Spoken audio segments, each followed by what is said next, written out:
I could sing.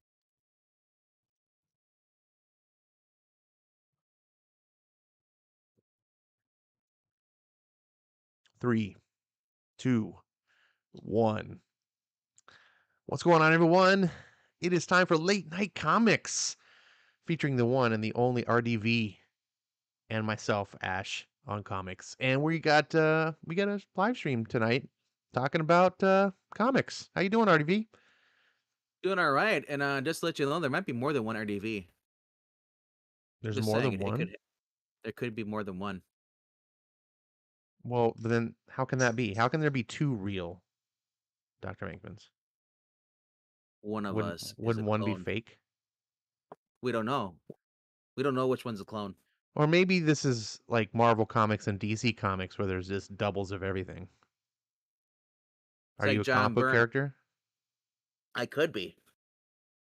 I could be a figment of your imagination. You could be. I brought out the good beer tonight Oh, for really? tonight's show, yeah. No Were all the other cheapies. ones? So all the other ones were bad before this. No, they were just cheaper. They were good. I still have that 24 pack that I bought bought of that Jalisco Estrella Jalisco. I can't pronounce it. You had one last week, and you're like, I'm done with it, and I got stuck with a 24 pack. I've drinking like 4 already. Oh, it's, jeez. It's hot Slow down. summer months, man. Um, but no, so I got Sam Adams seasonal summer ale. It's a citrus wheat ale. It's pretty good. I'm not an ale person, and then wheat just makes me like cringe. I don't like wheat. My You know body what can't beer's handle made it. you know what beer's made out of, right? Piss water. No, I mean real beer, not Coors. Ooh, shots Oh, fired shots there. fired. Ah, good night, everybody. um, I'm more of a lager person myself, but this summer ale is pretty good. It's a very light ale, so it's not like a big heavy thing. It's light and I breezy. guess I can't really speak. I like Red Dog. Yeah, you you can't. We got to get you on. You got to have. There's got to be one quality beer you like. I mean, I do like High Life. You know, Oh, that's like that's only when you're really splurging, right? right, yeah. You go after It's, that. I mean, if you could pay like under $13 for like a 30 pack of of cans of beer that don't have a nasty aftertaste, to me that's winning. All They have less right. alcohol in them, but like you don't like that. Yeah, like you said, that's the one thing about alcohol. Some of them have the really just gross aftertaste until you get drunk, and then you don't taste it anymore. But That's true. That's why I can't drink many of the cheap beers anymore. Like especially like the big American companies like Miller and Budweiser and Coors and stuff. It's just there's something in their process to me that leaves a little bit of an aftertaste. They're not as I was bad gonna, and off tap. Like if I'm at a ball game, I can drink like a Bud or Coors on tap, but are you maybe it's in kidding the me? cans. At a ball game, they're like I know. $13 now.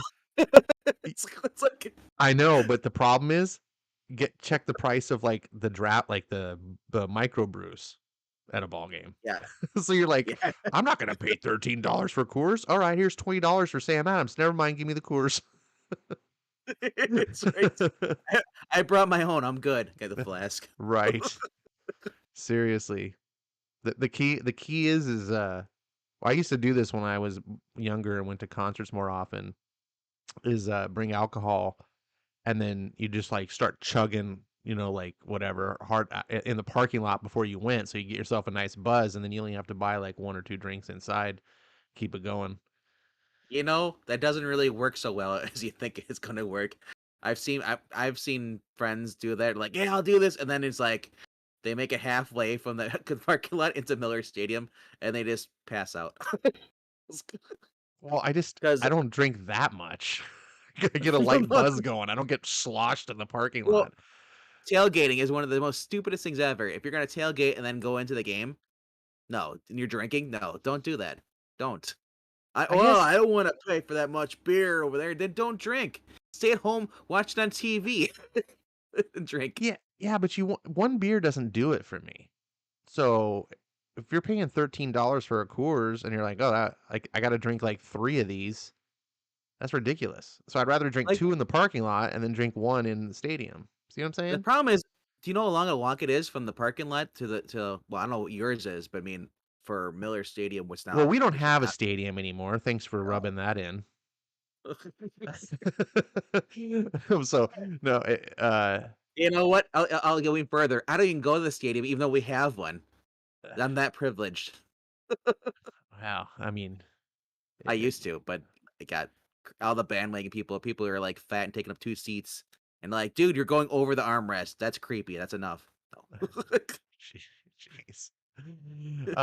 Welcome everyone. We're not going to be just talking about bandwagoning or tailgating or the rest of the No, night. no.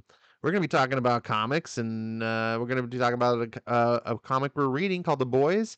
We're starting up a little bit of comic book reading club, which you can follow. I really encourage anyone that's interested. Please come to the Discord, my Discord, and I think I'm gonna make a special channel for it so we can talk. And we're gonna read through the entire Boys comic series, which you can get pretty cheap. I actually But just posted a link not too long ago where you can get the entire collection of the Boys for $25, or you can but get it on Ash, Comixology free. What's up? where can they find your Discord? In the description below in the YouTubes. You just Cool. look down. It's all typed up. You got to point out the series because the Zoomers don't know where the description links are. That's true. That's a really good point. So we're gonna just be reading just like one volume at a time. So 6 issues, and we're gonna treat it like a book club, like Oprah's book club, and we'll get together like a bunch of housewives on Monday nights, and we'll talk about the book. How's that sound? Ironically, isn't that they make fun of that in the boys? This is something that Oprah would never recommend, by the way. Um, and I thought, how would you think of tonight's thumbnail? Did you see the thumbnail for the show? I like it. Yeah. I feel like I'm gonna be Butcher at the end of the stream. You're gonna be shaking your head because I just got you canceled. See, I was thinking it was the other way around. That I was Butcher and there's my dog, and you're just like, That's what how did I get dragged onto this show?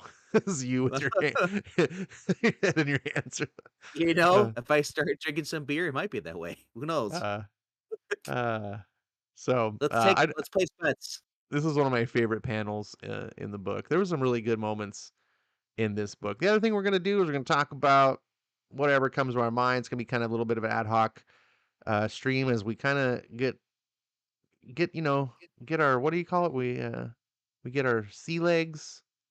I don't know what the metaphor is for that, but I want to Get our welcome people.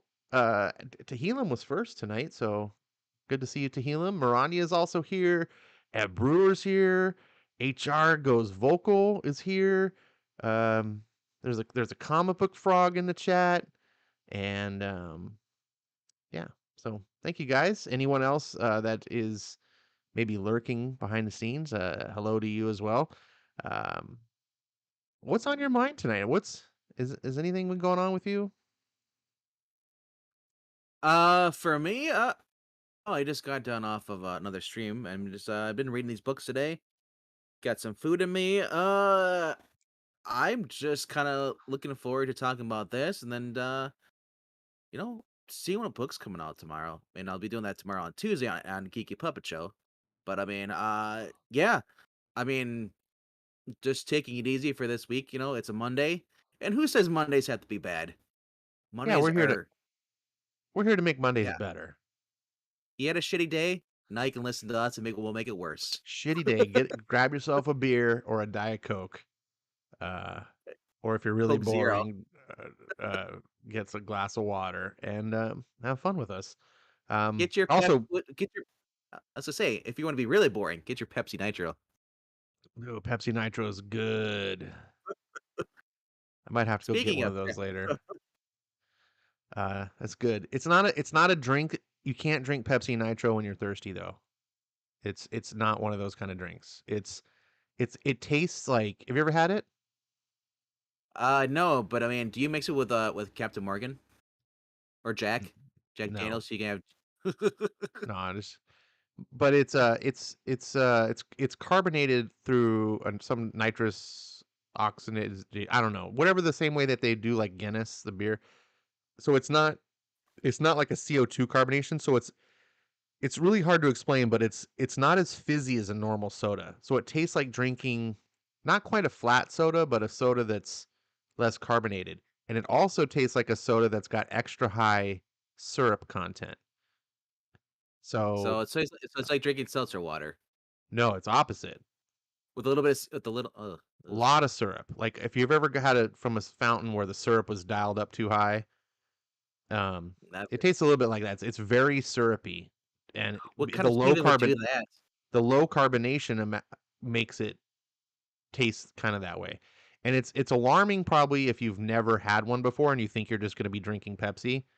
You're going to be in for a rude awakening. But they come in a 4-pack and I've had 3 of them now, and I'm like, I really like this, but not as a thirst quencher because it's too rich. It's very nice, almost like as a dessert drink. Um, so Marania Yeah. says she's boring because she's hydrating with ice water. Why are you hydrating? Are you out of like that thirsty? I mean, like, why are you drinking water? That's just weird. Well, you may be boring, Marania, but you're also smart. So I am foolish, but see, you can't have it all ways. You can be boring and smart, or you can be foolish and not boring. What's the opposite of She's got boring? she's got Exciting? the high quality H2O. Hey, Jimmy's in the chat. He says, "Hey, hey, hey." Good, it's a That's good Jimmy we can talk to. We can't that's talk to the other Jimmy. that's my. Did I say it? Did I do it right? I was trying to do my imitation of him. It's exactly how he sounds. I think. Wait, of Jimmy? Yeah, I think Oh, he I don't sounds watch his exactly videos. like that. I don't know. Oh, I do watch one though. It's Mad Men in a Box where Jimmy's normally late, so he's usually um, apologizing for being late. so Ed Brewer's asking about the book. Was that all it was? Was a 6 issue miniseries? No, The Boys is a long running series. In fact, it's still going on. I think it just wrapped up its latest story. It was called Dear Becky, or that might still be going. I'm not sure if it's Uh, finished or still going. the original Wildstorm goes for 72 issues. No, no, the original Wildstorm goes for 6 issues. Oh, this is Garth Ennis, The The Boys, Dynamite, 5. Dynamite took over. Oh The- yeah. Okay, yeah, yeah. So sorry. Dynamite is now the publisher. There's 12 volumes, and I'm assuming they're all 6 issues each. Is that right? So it's got to be more than 72 if they're all 6 issues. Well, okay, Maybe going through. So, maybe they're not all hold up. 6 issues. But anyways, there's 12 volumes. I have all 12 volumes, and that's not the Dear Becky series. So then there's the Dear Becky series, which I'm gonna guess is probably 6 more issues. So that'll be a Well, 13th volume whenever it's collected. I'll just say 1 through 72 is actually the same creative team, so you don't have to worry about someone else taking over or someone else drawing the different art. You're getting the same people. Yeah. And so this we RDV and I both got into the series a while back, and then for strange reasons we jumped off because we were just distracted with other comics. And it's just interesting because talking to him, I think it's in the same case. We both really like the book, and we both really love the show, and it's kind of inexplicable why we stopped reading. And so we thought, hey, it'd be good to like get back into reading it. We both were like, we should read it. And we said, well, let's read it together and then we can talk about it on the show. So we want to invite you guys to do the same. Read it, come talk with us. Now, I do need to have a disclaimer. I should have probably put that in the title. This is going to be Spoilers. rated. There's probably going to be rated R moments. We're the gonna show a lot of titties, right? the Boys is the most explicit comic I read. It actually it pushes the envelope. I don't think I'll read anything more explicit than this. Um, We'll be showing you panel for panel. This kid. Red Room is probably worse, but I had to stop. I stopped after issue 1. I was like, nope, it's too much. Can't do it. So as far as to prepare for this, I actually read the first 2 volumes of Jennifer Blood, which is basically similar in gore by Garth Ennis. Same kind of writing. It's almost like he So likes violence. I do. That's I why I think like Wolverine. no, I mean When Garth he Ennis likes violence. Garth Ennis. Yeah, yeah, he likes violence. I think he likes violence. Well, uh, somebody had said like, oh wait, I mean Garth Ennis ran The Boys, isn't that pretty basically like Mark Millar with with Jupiter and all that stuff, his books? And I said it's different because Garth Ennis is popular.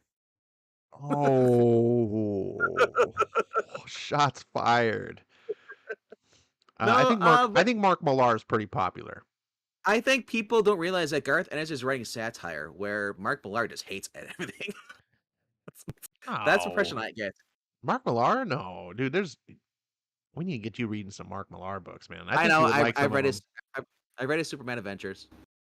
No, his own stuff. Oh, I don't know about that. Yeah. That sounds very serious. And No, I I think first of all, I think you would like Chrononauts very much. It's Sean Murphy art and it's total dude bro story. Like it's but it just sounds stupid. Chrononauts. but Some it's stupid in a funny way. Like it's like did you ever watch like Wedding Crashers? Yes, but I'll just say that the name Chrononauts reminds you of a bad '80s cartoon. It's supposed to be. Like dude, it's great. I think you would also like Prodigy. I think you would like some of his stuff for sure. Mark Millar is Hey, all over the place though. Maranya, when Garth Ennis took over for Punisher Max, there was no comic code. That was gone. Gore, sex, people being, just all that. It was violence. So basically, if you like Punisher Max, you probably like this too. Yeah, this is this is Garth Unchained, I think. I think The Boys is Garth is going, I can do whatever I want. Um and much like the TV show, I think it does revel in its gratuitousness. I think there's a lot of parts in the book where you're like, this isn't necessary. And But that's the thing too. I was shocked they actually allowed the show to be on Amazon and do that because usually that'd be like a Showtime thing or Stars. You know? yeah, well, I mean, in the days of broadcast TV for sure, but I mean, streaming services, they put up Yeah. all sorts of stuff. Um, Good. Back in the '90s, that's pretty much you wanted to find like the adult content. So you went to Stars, man, or you went to HBO. That's where you got all that. You had to pay for it. Now it's like Amazon will always come up. It's like we're like I guess Amazon. I never really expected them to be like having shows like Invincible and stuff, and I think it's actually like revitalized their channel. But anyway, though, Simon Pegg plays Huey. What? Yeah. Simon Pegg being Huey in this is awesome. And I love the show, the fact that the show took his character, and because they're like, we don't want to disrespect Huey, have Simon Pegg playing Huey in the comic books, so they made him Huey's father. A little slight little not Easter egg there, but yeah, once you guys start reading these books, you're gonna notice there's a lot of difference between the characters. The fact that Kimiko is just called the woman, she's a female. She was already she's here. called the female. Yeah, The she doesn't female. have a name so far in these first 6 issues. She's just called the female. Because no one really knows what a woman is. Mhm. And yeah, and the difference is they don't go recruit her. She already was part of the boys before Huey. So that's Yeah, a as big a matter of difference here. fact, Huey is the fifth member who's brought in to replace someone else, which I had Yes, forgotten about. There was what was his name, like Maddie or something? They mention something him in like the that. book. Who's like, they're like, what happened to Maddie? He's like, oh, we don't talk about it, or something. Yeah, like Um, his grandson was like his grandchildren were murdered, so he quit the team. You know, he was all messed up. But yeah, the personalities I'm noticing right away are just getting a little different in here, which isn't that bad.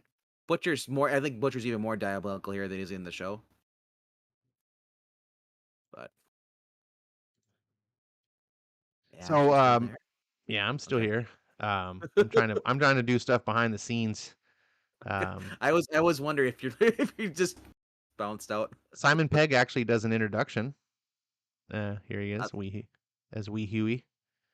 cool. Uh, so if you're if you're curious Re- about that, Read it to um, me, Ashley. no, it's too long. Um, That's what she said. and so the book opens up you immediately know on the first page, um, what you're in for by by what Dude, it. now, can I comment real quickly? Look at the costume and look at the he's got scales on his costume and his back. That's supposed to be Captain America. I'm not sure who this is supposed to be. I, It looks like well, it looks like Captain America. And you got the red scales in the back, but that could be blood for all we know. But I mean, right away you get that it's like this is not your Captain America book. You know, yeah, I'm not that's what. sure because the scales obviously, yeah, Captain America has scales, but they're not red scales. I was No, this the way that the hood looked, it was almost like it was like Miracle Man. Um, but yeah, the point of this though is like immediately when you see this, you're like, okay, this is if you can't stomach the first page, you're probably not going to be able to like this book. And this is really weird because I normally would not go for a book like this. Same with the show. I normally wouldn't, but it's when the quality is as good as it is, sometimes you have to like overlook certain things. And this book, man, reading through this a second time was a joy. Like I was thinking like, oh, I got to go through this again, but I almost liked it better the second time. Like knowing what was happening, knowing what the show um yeah, being able to like pull out the differences.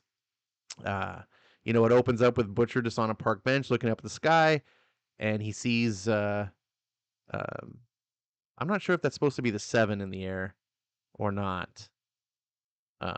But obviously that's I, Homelander flying by, and he says, "I'm gonna fucking have you, you cunt." And that's the whole like tone of the show, or the not show, the comic. Also in the comic, he's got a dog.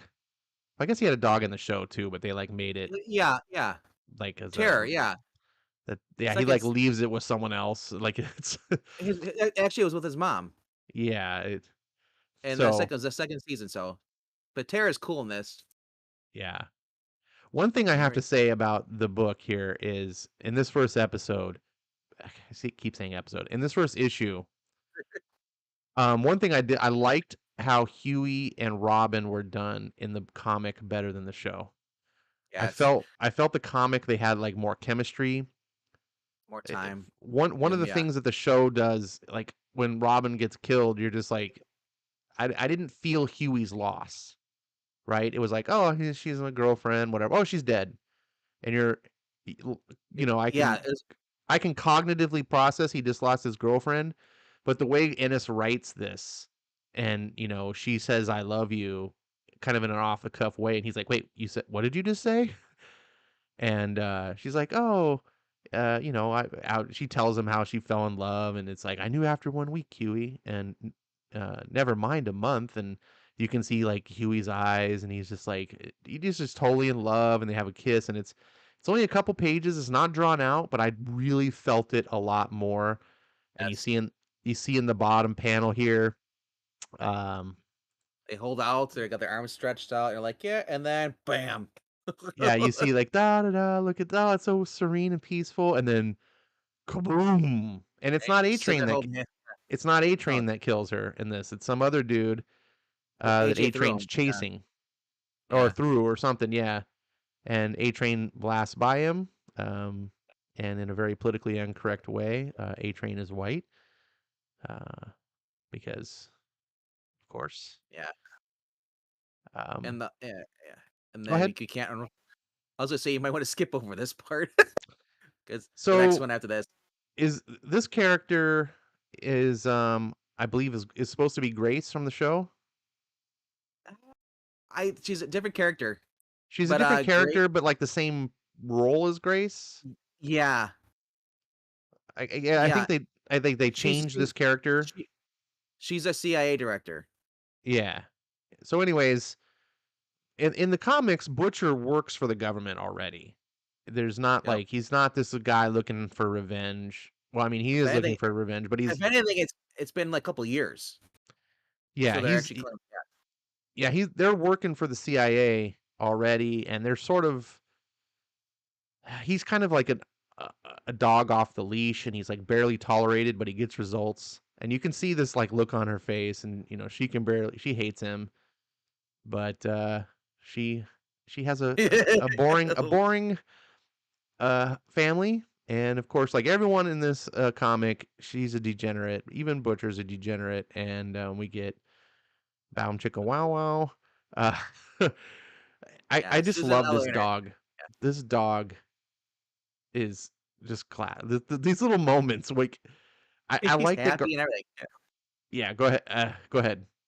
Well, yeah, Terror is just like a happy, loyal dog and stuff. And though he's trained, but then like it's just like he's always like something Temporal is happening like behind the scenes, and then you just have him like, "This is awesome. What's going on, guys? Hey, innocent, sweet." It's little, yeah, little comedic moments. Yeah, it But doesn't stick. Like you get to see the moment.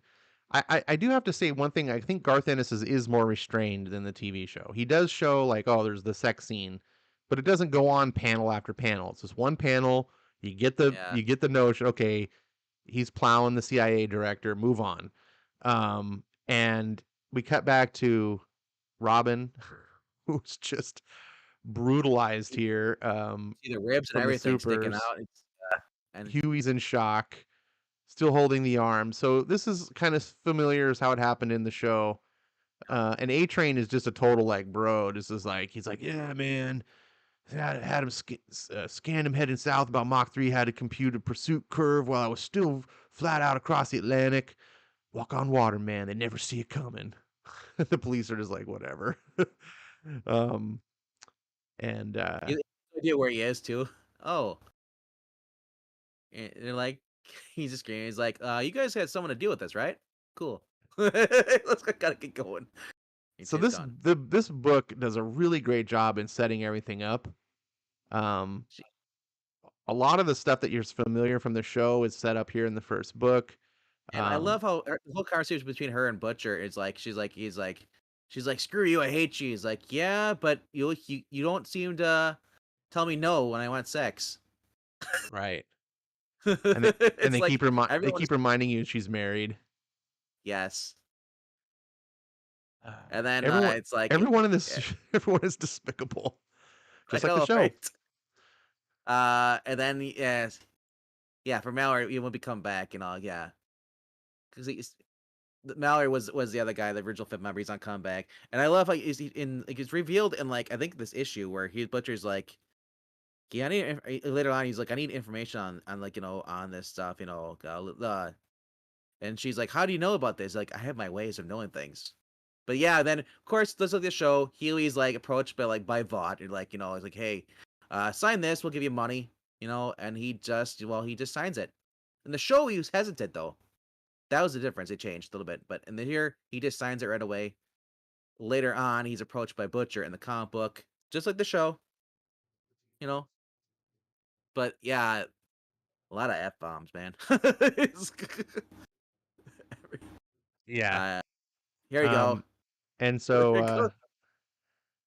we get a scene here uh, where Butcher's getting some information. The Um, dog, though. Go back to the dog again. Yeah, the dog is yeah, just I like love the dog. Just like in Firepower, it got peanut butter. This the terrors the peanut butter of this. Um, but he gets the information. This is how Butcher discovers Wee Huey, and of course, he's impressed by is that Huey didn't want any yeah. compensation. See, He actually so, cares, and so Butcher's looking for someone to work with that knows the pain that he feels and is to Hilliam, yeah, to Hilliam. He said those cops gonna look like British. It was in Scotland. So that was, but yeah, I know what you're saying though. They kind of looked like they were just, so you know, yes, what they were they're drawing. UK police Yeah, yeah. because Scotland's the UK. There you go. Here's Uh, a dog again. Just there's this is cheer I love this happy. panel. There. Butcher goes to meet Huey and just the dog, and there's a great scene in the next issue with the dog. Um, so we get the name of the game, and this is where Huey gets recruited, and there's a funny scene Yep, with yep, some old yep, lady yep. with her little ankle biter mutt, and is pooing in the park, and she doesn't pick it up or whatever. It's called Benjamin. That's a good boy, Benjamin, but he's Good got a boy, pink Benjamin. color. Like, why does he have a pink ribbon in his hair if it's Benjamin? It's a boy. and even Huey's like, I hate those wee bastards. Um, and and Butcher's just like, oh, Goes, you want to see "Here, something funny? Watch this. Terror, mate. Oh, fuck it. fuck it." And we cut away to meet Frenchie, who's a little bit Well, different than than the movie now or the the show. funny thing about this, we glossed over the conversation between him and the other guy who was looking for the boys. Is mentioned he's like, yeah, Frenchie's probably just just getting drunk at a coffee shop and just talking way too much by himself, and that's exactly what he is doing. Is exactly what he was doing. And so we cut Uh, back to Terror, who's just like, it's they say okay. dogs are like their masters. You know what it reminds you of in that? He's like Slimer from the Ghostbusters in the It's just movie. like it's just the old lady. Make Oh, 'em glow. Benjamin. And then she's like whacking him with the purse. You awful brute. Get off my Benjamin. And then Huey's having a laugh. And the thing about the boys in the comic for me, The dog's legs are broken, like he can't stand up. I love the Little signs of star. pain. The stars are at his ooh. The thing about the comic book is the gratuitousness seems less so because it's cartoony. And Yeah, it The yeah, way Ennis writes it is very tongue in cheek. It's very yep. dark humor, right? And it's still very R-rated, but it's like in The Boys, it's done so serious. And of course, it's live action. So when you see Yeah, what happens in the show, you're like, oh my goodness, like it's so much more intense. But here, it's just kind of like a naughty cartoon. yep. Um, Adult Swim. yeah. Um, The I say, yeah, the dog is the best part. It's like you get everything's all the swearing, and you look at the dogs. He's just like, I'm happy, just walking around. Here we and go. so Now, we get mentioned about the female member of the group, but you don't know who it yeah, is. Obviously, if you watch a show, you know who it is, and it's the same person. And in the comic, like as Venkman said earlier, her she just goes by the female. Um, and that's now what they this call it. and the big difference is that she's already been with the boys before this, where before they met her somewhere else. She was being held Yes. hostage by some Russians. Here, she's just knocking on the door, and they're talking about stuff. They're like, we got to hold a hide here. He's like, and it's just like, hey, there's someone here, at the door. He's like, you hear that? He's like, she's just staring through the window, like some freak. He's like, yeah. It's like, you gonna get rid of her? He's like, it's like, she's like, yeah. Show a picture of kitchen. He's like, yeah, I'll show that motherfucker. Like, it's like, just like the whole thing is like they're like being disgusting, and then here she goes, like, oh, what the hell? She just rips her guy's face off, throws against the wall, the blood splat.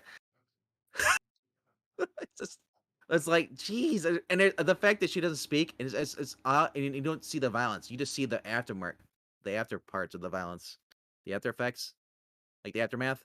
Yeah. That's what makes her much more disturbing. Because like in The Boys, the show, they actually show her doing it. This is like you don't know. You need to see all of a sudden you see a splat, and there's a guy's face. Yeah, she like It- skinned his face off, which is pretty disgusting. But you're right. There's a lot of restraint here compared to what they Yep. could have shown, and your imagination kicks in. Um, and you know what happened. People got murdered. Um, there's a lot of dialogue in these for early issues because Butcher's kind of explaining things to Huey, and it's mostly just about like how he understands where he's coming from, why he respects him, and things like that. And it's really effective storytelling, I thought, of like how the two come together and why Huey wants to work with them because he Yeah. wants to stop. Basically, it's superheroes are running amok, and in the comics, they mentioned there's over 200,000 supers in the comics. So At least two. I didn't know it was 200,000. I thought it was just 200. Maybe I no, no, maybe he I mentions misremembered. it's in a later issue here that they'll talk about. Um, There's over but 200,000 superheroes, and they're you just kind of and the numbers growing every day. That's how he leverages the CIA because he's like, look, yeah. we'll get to it, but there's a lot, Uh, and so Butcher's real, real, needed. qu- real, real quickly, I want to say that Butcher was talking to Huey. He said the reason I respect because most people just take it for the money, and but you didn't want the money. You didn't want the payoff. You could, yeah, he said it there. Could have rested your life with denial and trying to pretend some fucker didn't get away with killing your girlfriend. I mean, that's not what you want at all. You want revenge. So Well, he he's didn't buttering say him up. that. He Yeah. didn't say revenge. Well, yeah, I know, but I mean later on, Yeah. yeah, I could tell. Um. And so we get introduced to MM here, Oh, and no, this is my favorite part of the comics versus the show. The way yeah, they're this was a talking. really cool scene too. Because apparently MM's got more than one daughter in the comics. Yeah. I think it's Um, the same girl, actually, the one that's in the show. I thought they had a different name. No, because in this thing, he has custody of the daughter, where the mom is a drunk off her ass, a Is the girl in druggie. the show named Mallory? I bel I don't know. They might change the name, but I mean, so far they've only shown one daughter in here, Yeah, and and they they've talk only about how shown his one.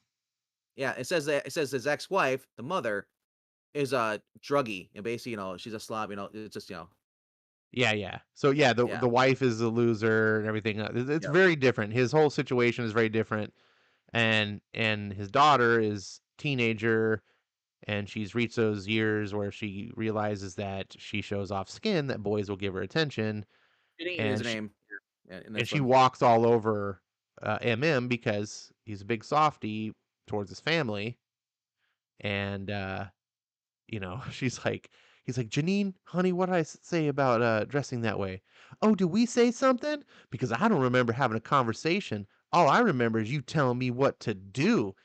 And she uses emotional blackmail on him because he Yep, kind of yep. messed up the life, and then Butcher's like, "Low doll, honey, don't be. Oh, okay. Now I don't get to defend myself. That doesn't work for you. Me having mind of my own, Janine. Maybe I'll stay with mom for a while. It could be that I haven't been spending enough time with her." And like the dialogue here is like so She's on so good. point of like how like a Teenager would teenager would act. playing their parents against each other type of thing. Yep.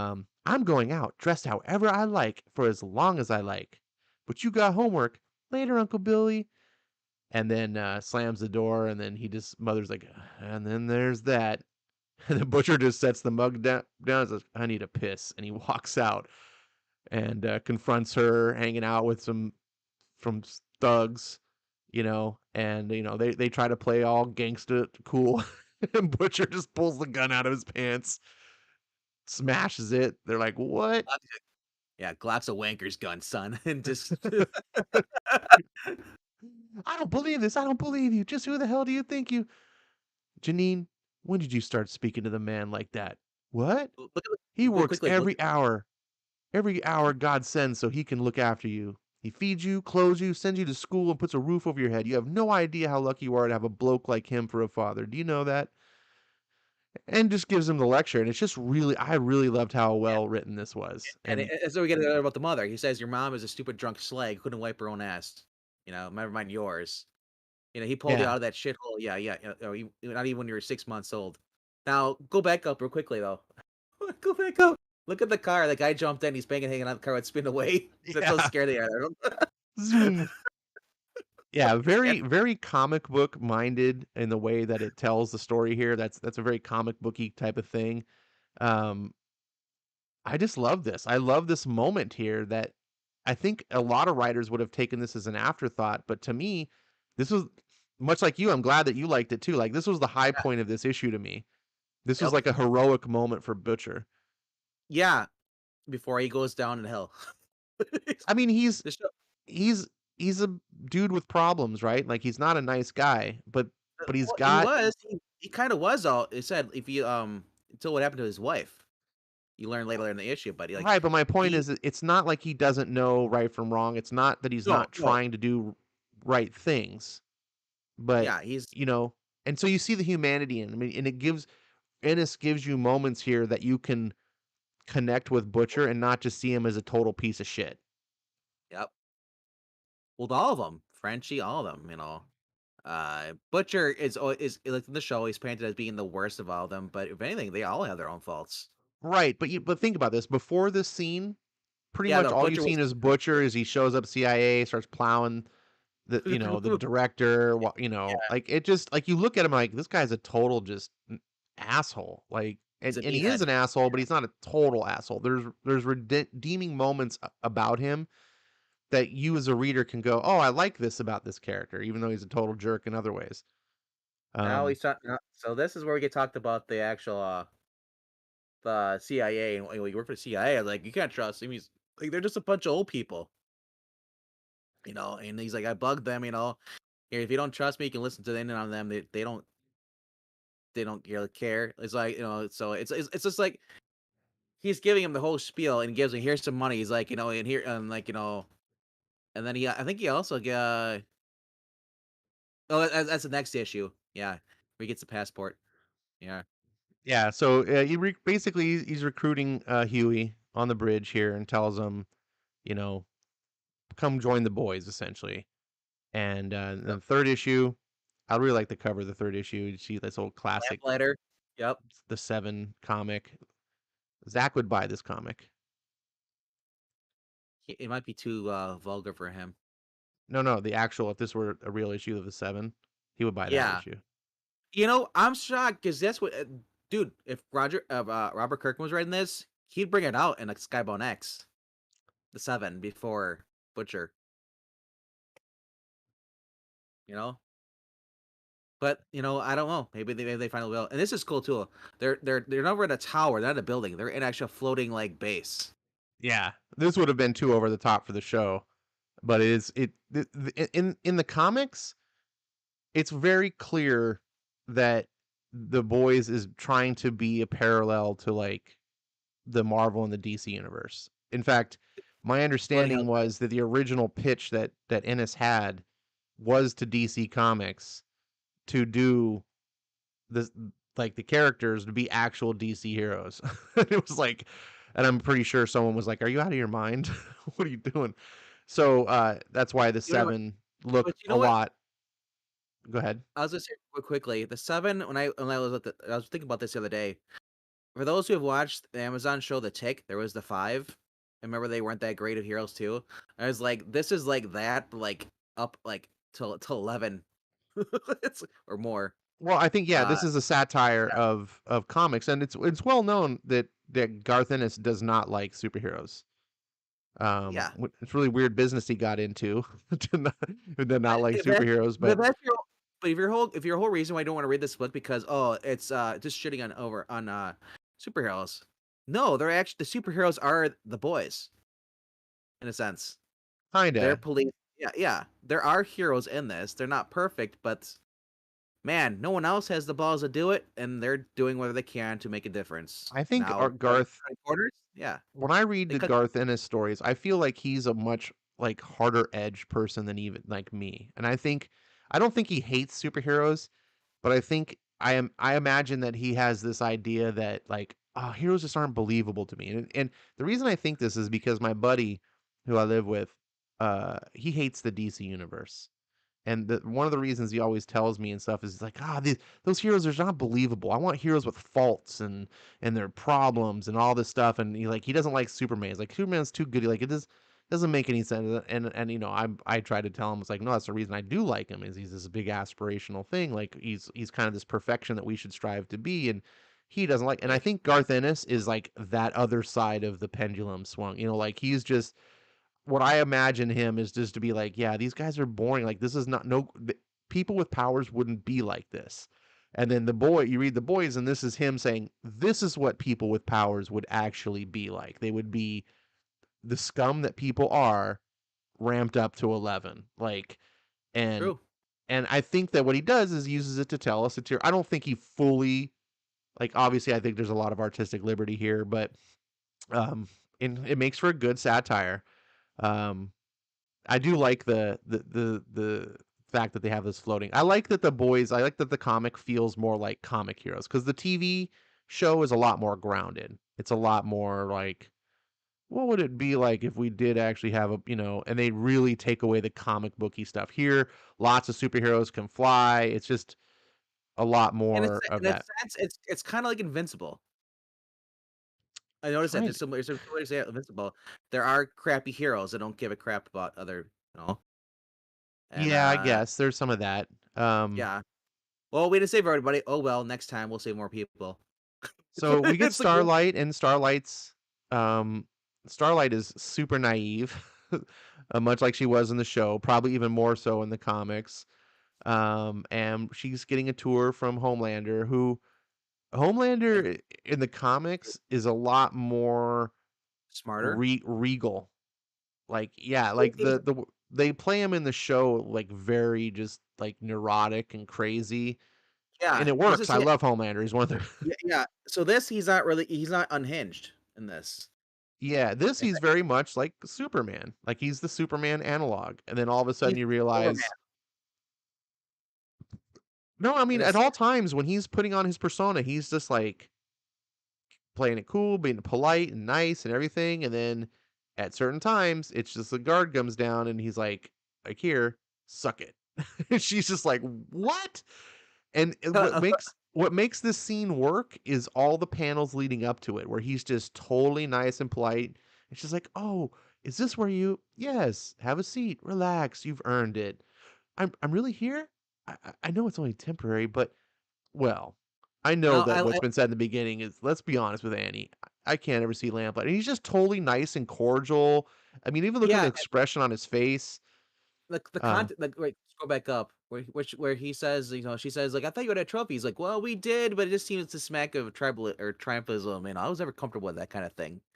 yeah. He kind of says that in the show too. He doesn't really keep trophies. This is not our thing. It's So so yeah, yeah. She's not expecting whatsoever. She's because remember she's like everybody else. They've grown up like, oh, because they have such a presence of being nice heroes and stuff like that. So her, it's keeping the same like in the show. She's kind of like from a small community over there, and all of a sudden it's like, oh, all right, cool. He's like, there's one final test for you to pass, and I know you're going to excel at it. That too. She's like, hmm, and just her horror. He's like, suck it. But then Yeah. it's like It the comes out best of part. nowhere. Total uh it's a total like a page reveal, right? Because you're Yeah, reading the comic, you're looking at it, and you're like, oh, and if you don't know what's coming, and you flip to this, you're feeling what she's feeling. This is something that I wish I would have read before the show. I wish I would have read these as they came out. I think the impact would have been way and then bigger. when you Um, see what happens later after like she, comes next after that scene, like, but that'll be later. We'll get into that. But he was moving in, and he's like, "Why did you choose South Bronx? Are you insane?" And then he's like, "Why? It's such like a nice community. Everybody's nice." And then you see the bridge is gone. right? It just shows you like like the Brooklyn or bridge, whatever it's supposed to be, is just gone from all the superhero wars and stuff. People, it's just horrible. But then It, you it, see, and, yeah, and no, but that just kind of echoes what I was saying about Garth Ennis. Like, I feel like he is trying to write a story that's like this is how it would be. Like it's you know, comic books don't, and I feel that way too. And I think that's why I'm I don't know if I'm projecting, but I feel like that's what I'm reading into because that's how I am sometimes when I read books and I'm like, "Ah, if you can't sell me on it, if I'm like, no, this isn't how like that would be. Or you're not taking these things into consideration." Sometimes it pulls me out of the stories. And I imagine Garth Ennis has got some of that too, where he's just like, how is it that Mike Metropolis is always pristine and clean? Like when aliens are coming down every couple of months to invade it and blowing shit up, like it would be in a constant state of disarray, you know? But yeah. comics don't ever consider things like that. They just, um, So and it that's should how be I pointed out. imagine. Yeah, so it should be pointed out that the Deep was actually the one that actually did this. It wasn't Homelander in the show. They made it less, I guess, horrible for her. Uh, Right. now you look at this, and I love it. She's like, "What?" No, it's like, "I'll never do that." What's got into you? He's like, you can't mean it." And like your guy's like, "Hey, what's up?" She's like, "Here, guys, help me!" And they're like, "Hey, we want action too, bro." It's like, Yeah, the her horror face, on her though, face. but you're the seven for crying out. And he's like, well, if you don't want to, like, well, is that the case? Good look on in the cornfield. We'll Now, find somebody else. one thing that's interesting to me about this particular scene is if this were the TV show, we'd be having schlongs in our faces, right? Like Yes. the showrunner seems really intent on being gratuitously showing you things. Here we see, the behinds of these guys.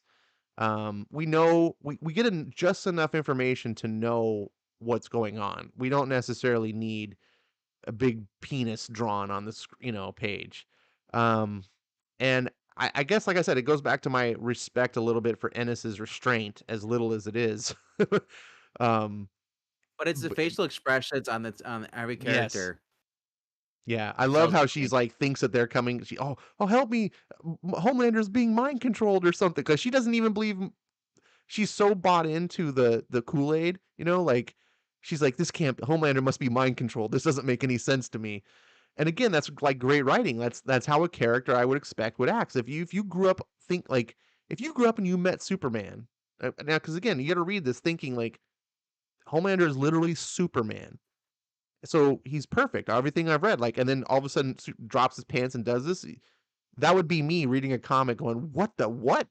Just like You know, no, the funny thing is, like, and I hate to get a little bit political here, but this is what it's like for someone who's been blue pilled their whole entire life, it gets red pilled, and then still chooses to be blue pilled. well, yeah. Well, she's put in a really bad situation, right? But Like, what do you? she could have quit. She could have held She it in, could but have. she wants to be a hero. It's her She could dream. have. But I think, you know what? And, not to justify her decision. Obviously, she makes a poor No, decision, but yeah, this echoes very much like what we see like in Hollywood, right? With Weinstein. Weinstein, right? Weinstein. The Me Too. Yep. Like how many women went across his casting couch where he's probably just like, "Yo, you want the part? Suck it." Like I don't know what exactly he did. Obviously, he did something because where we're at, but Like 90 women came forward. That's like, I jeez. just but yeah, and when your whole identity, your whole life is centered around being Starlight, right? Like that's what she grew up to be, and she's now at the pinnacle. She's reached the top of the mountain, and the only thing standing in her way is this, and she can go back to because Homelander says that to her. He's like, "Oh, you want to go back to the sticks with your what's his name boyfriend?" Like, um, and she realizes like I'll lose everything if I don't do this, and Yeah. she doesn't have the foundations of her character to stand up and resist it. Like I'm not justifying she shouldn't have done this, but the truly sad thing about it is that she's so fragile that she can't resist it because she can't stand on her own 2 feet. So Marania brings up a good point. What would be worse is if she went with this and they still told her she's not good enough and kicked her back to the minor leagues. Well, that's still a very big possibility. um, so we get But Huey introduced to the rest of the boys. go Um, back, look how tall they are compared to him when he show him they first introduced. well, he Flip is back. wee Huey. That's I know, but it. look at the size difference there. Look how tall Frenchie is, and look how tall Butcher is, and then you look how tall Mother's Milk is. He's taller than Butcher, like literally. Yeah. It's so, and Frenchie's tall too, and and Huey's like barely taller than. Well, actually, I guess he's a foot taller than the female.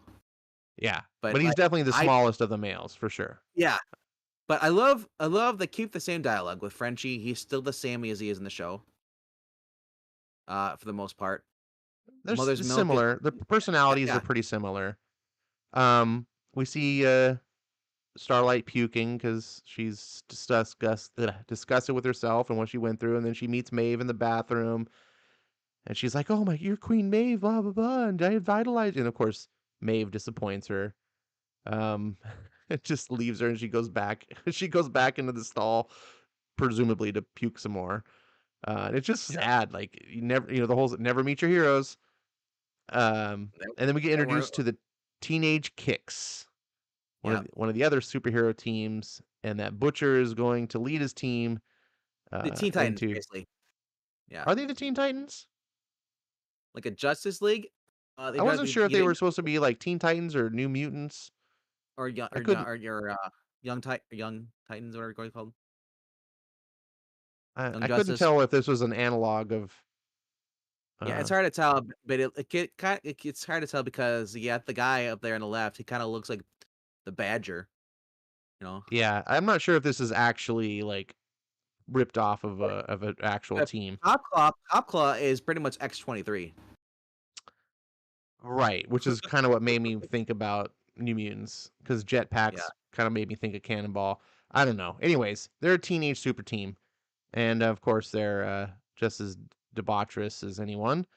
And Butcher gives the spiel about how they're gonna, take them down and whatever. And in the books, it's not about killing all the soups. Like in the in So the in the book, or sorry, in the show, Butcher like has a vendetta, like all soups got to die type of thing, and he's got this yeah, personal thing that he's doing. The comics aren't like that. The comics are he's working for the government, and the government need to keep the soups in line because, like I said earlier, there's like hundreds of thousands of superheroes, and their number is growing. And his whole like leverage over the government is like eventually they're going to realize they don't need you. They're eventually going to realize they can do whatever the hell they want and you're not going to be able to control them. And then what? And then so that basically the higher ups in the government are like, yeah, that's a problem. And so they keep Butcher around. He uses that leverage, and that's why his team is able to operate with like government approval. Like he's got the support of the president in the story. So it's a very different thing. Like it's a job to him. Although he does have his own personal motives to be sure. So we get to see a, a scene of debauchery with the teenage kicks doing this sex. and they're yelling change because they keep after like they quick run it as a game, Right. and you see these women. A lot of them are just they're not here. They're basically in a whorehouse. That's what they're at. Right. And And and and I'm not, Huey, go ahead. I was gonna say my first thought is like, how are these women like if they're all supposed to be supers? They have what are their powers? Are they like just normal? Remember, there's no such thing as a superhero that doesn't have powers. So I wonder like these women are like that's gotta freaking hurt. If you, I don't care if they have a little Well, super strength or whatever. it's So we'll get surprising to that that you point. mentioned that. But here you get to But see Huey with the binoculars, and this is where it becomes clear that Huey is the point of view for the audience, right? Everything that Huey sees and yeah. his reactions are sort of what the audience is meant to react, and it's like, oh my god, what's going, because he's being brought into this world at the same time we are, and he's just as shocked by it. So my Um, question is, and this I just noticed him now. Go back to the page before this. The guy's in the back in the black suit. No, not that one. No, behind the behind Homelander. His little speecher. There's a guy sitting there in the corner. I don't think we're introduced to that yet. no, Yet. that's a VOD executive. Yeah. I wonder if No, he's because gonna turn out to be we'll Victor. get aligned about that here in a moment. Yeah. So, Starlight's being introduced, and she says her thing, and then we see A Train making a little motion Blowjob. with Yeah. the blowjob thing. And I love the design of the Deep in the comic. By the way, he's got the old timey dive helmet, right? But it's He's not crooked. really but it's crooked. That's what I noticed. Because he's a loser. Like, and we got Martian Manhunter, but his name is Jack from Jupiter. They Yeah. don't really do. I don't think they do him in the show. Um, No. and they cut back and forth of No. the. No. Go ahead. I was gonna say quickly they replaced him with translucent. If you remember correctly. Translucent was his replacement. Ah. Um. So we get them. They're monitoring the Jupiter, or sorry, the Jupiter, the teenage kicks. Yeah. But the Uh, important scene here is when Homelander later on after the meeting confronts A Train in the hallway, and he's like, what was that shit in there supposed to be? That stupid fucking slurping. What was that? Jesus, I was only kidding, for Christ's sake. And Starlight's coming around the hall. You were kidding. That's brilliant. That was an official meeting of the Seven. That means playtime is over. Do you understand? Do you? Yes, yes. A Train, did you just raise a hand against me? And it's just, this is where you get Homelander yeah. asserting his dominance. Um, but he's all business, and the whole thing is, it's like, you don't fuck with the money. And so going back to the guy in the black suit, presumably that's like a VOD executive, Yeah. and he just got embarrassed in front of the bigwigs because A Train's a clown. We get more sex scenes with Butcher and the director. Um, we get some red carpet stuff with the kicks Well, again. Go ahead. it was real quickly because what you passed up on the right panel there, Butcher is actually being handled thing. It has it's the purist or not purist, but it's not it's a knockoff form of we want to call it V, Compound V. V. Yeah, that's a good All point. right. Yeah, the vial there, and also a good point is look at Terror again on the left. They just I love how they squeeze him in. He just makes me He, laugh every he's just time. watching. He likes to watch. But look how they use that panel like as creative like covering. They It's even focus on him too. Like he's in the yeah. back. They like, let's give a closer shot of him while he's while they're having sex. It's like Right, what? but look at the placement of the panel, right? It's like a Yeah. creative placement. It's just it's really actually as far as like comic book layouts go, I really have to appreciate that because like your eye is drawn right there. Um so moving on. We get the red carpet scene and we can see here we get the boy on boy stuff. So they're just as debaucherous as it comes. And And they, Butcher's that, just really pleased with all the photos he's been collecting from his boys. yep. Because they use blackmail as a lot of leverage. Because again, it's not about necessarily killing Soups; it's about keeping him in control. Because yeah, it was discovered. Yeah. What? Because that's why Butcher wanted to go get the Compound V. It's not in that it's normal Compound V Pierce form is permanent. What they have is a knockoff, a watered down, which all in the streets. It's a 20 that only lasts for 24 hours because it's not pure. It's a crappy version of it, knockoff drug. He says if anything, he'll just be shitting a lot. After it wears after 24 hours. But the reason that Butcher went to go get that because they discover well they're viewing them. He's like, I think Huey noticed like, what's that blue stuff that they're snorting there? 'Cause it's not cocaine. It turns out it's the crappy version of V that allows women to be able to withstand the assaults, the sex. But yeah, I think we'll get to that in the next page. Too, they'll show Yeah, it. I like it's a little bit different too because it doesn't immediately kick Yeah, in. Butcher no, gives it to him against his will, like he doesn't tell him. He's just like, "Here you go." He's like, "What?" And then he's like we see Compound V. yeah, and then let me get over to the page. We see him saying, like, wait a minute, it alters the DNA. What the fuck's gonna happen to me? Oh, you'll be about 15 to 20 times stronger. Should take a day to kick in. And you fucking did this to me and you didn't even ask? Huey, you're gonna need it. Shite, fuck off. I never said I was gonna join your gang of head the balls. Sometimes I the know. dialogue's hard to read. I never fucking said. Come on, mate. It's over a week since you got here. Oh, and that's gonna make my mind up, was it? So Huey gets pissed, and kind of rightly so. Butcher But says I would have told you, you would have said no. yeah. So it's that's Or a big difference too. actually, what he said no. He's like, no, bro. If I would have told you, give you a choice, you'd be going and to the point where we need you, and you're because you're that indecisive. So I made a decision for you. You're welcome. And he says, he's like, yeah, I'm gonna go home. He's like, and you notice the he's like, but this goes back. There's a puddle down there. It's basically like no, if you pass it up though. I went Uh, back a page because it's yeah, the homeless guy or whatever yeah. coming around the hallway, and he's getting ready Really? for bed, and he's thinking about his passport and everything, and what And if he's he a should U.S. go citizen, yeah. back, and then he's going to sleep, and then he's like, here's this, it's Yeah, pukes, and it comes yeah. out through his door. He's like, So ah, so no. it's supposed to be jizz and blood, Oh, is it and this jizz? goes Oh, yeah oh, yeah it's even. because Oh no, my Butcher mind wasn't depraved enough. I didn't go the right place. Butcher had said this back in the car ride, the taxi. He's like, "Geez, where you living now?" He's like, "Yeah." He's like, "You should move." He's like, "Oh, I'm fine. I live here. The people are nice." And also, he's like, "Yeah, wait till you wake up in the morning and under your door, you see the jizz and the blood coming in. Then you'll be sorry." And he's like, "Oh no, he was right." Oh, that's right. Oh man. So we're on to issue 4 here, or issue 5. Yeah. This. We see, yeah, Go ahead. Central Park. We have Huey coming down. He doesn't know that he meets this girl named Annie. He doesn't know that it's actually Starlight.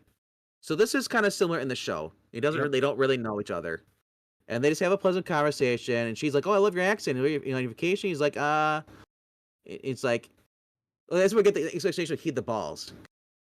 Yeah, only heed the balls. Worry about that sort of things. I'm not really. It says I can't. It's out of focus for me, but Sorry about that. uh, yeah, it's okay. I think they explain is like uh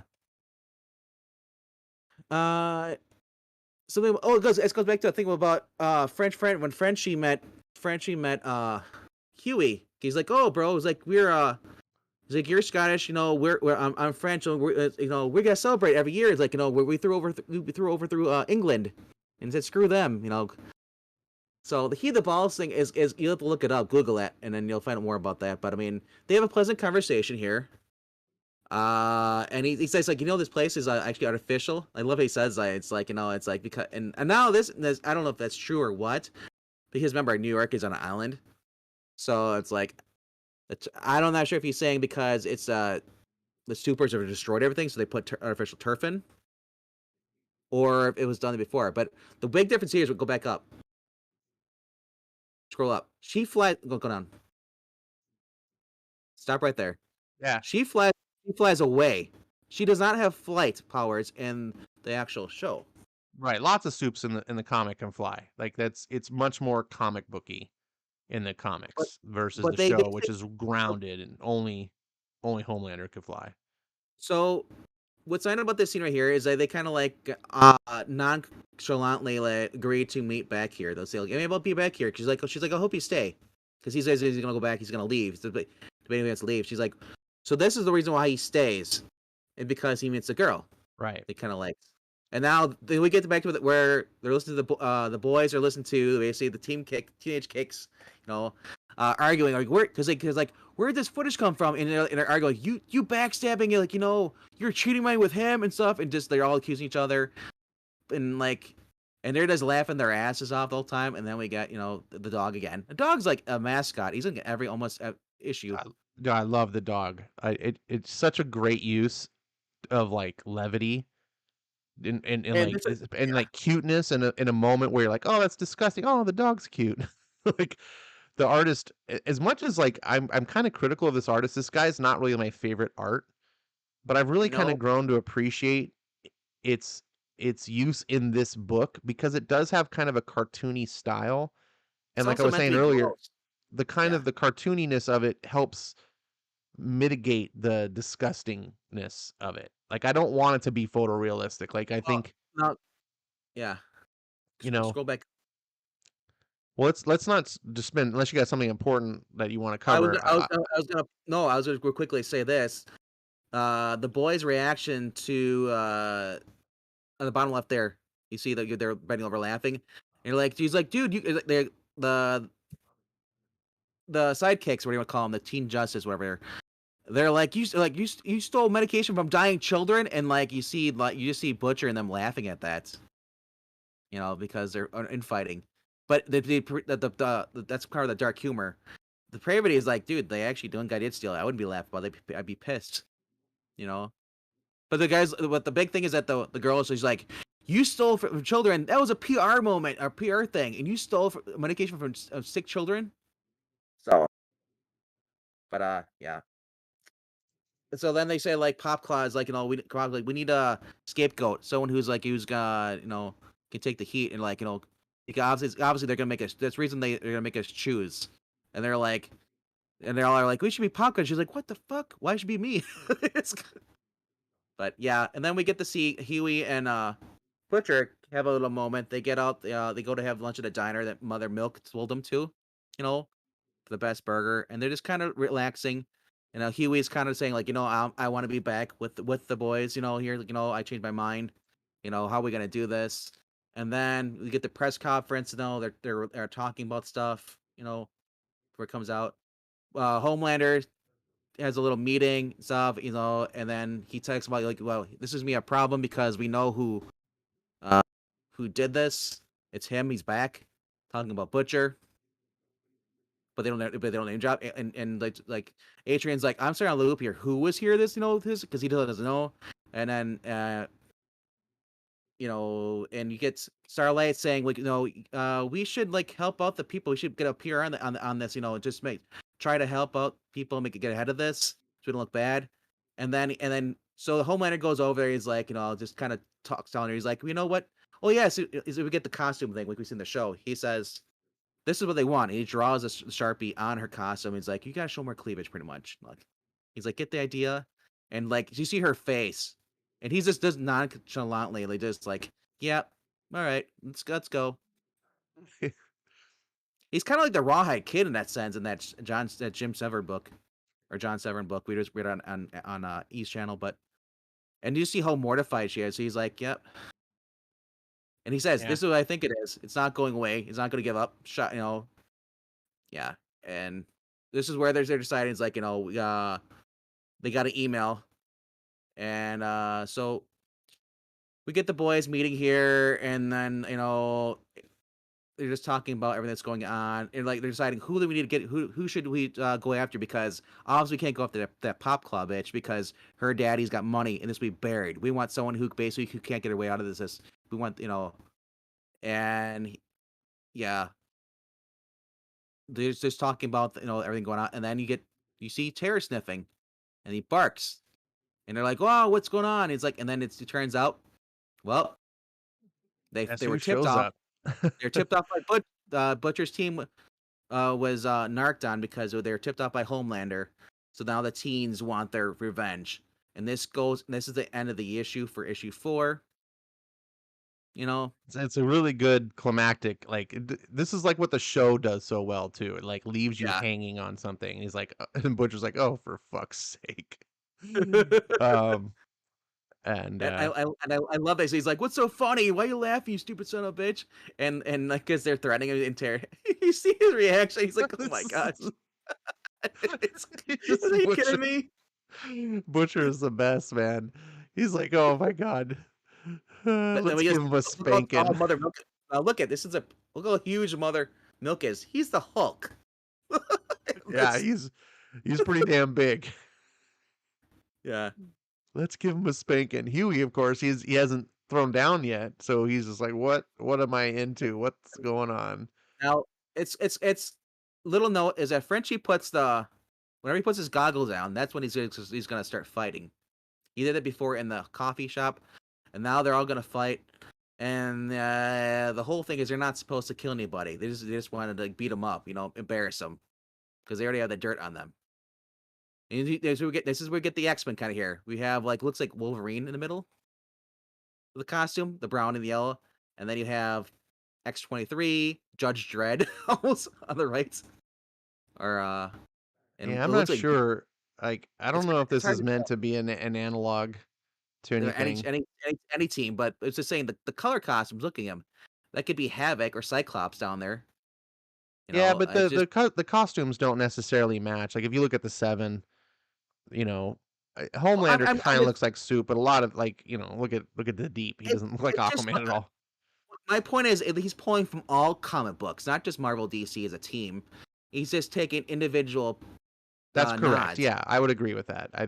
Yeah. I think he's making up his own creations in the middle of throwing in analogs because certain ones like Soldier Boy is clearly a Captain America pull, and uh, Homelander, of course, is a Superman. It's like certain ones are obvious, and then other ones I think are just throwaway superheroes.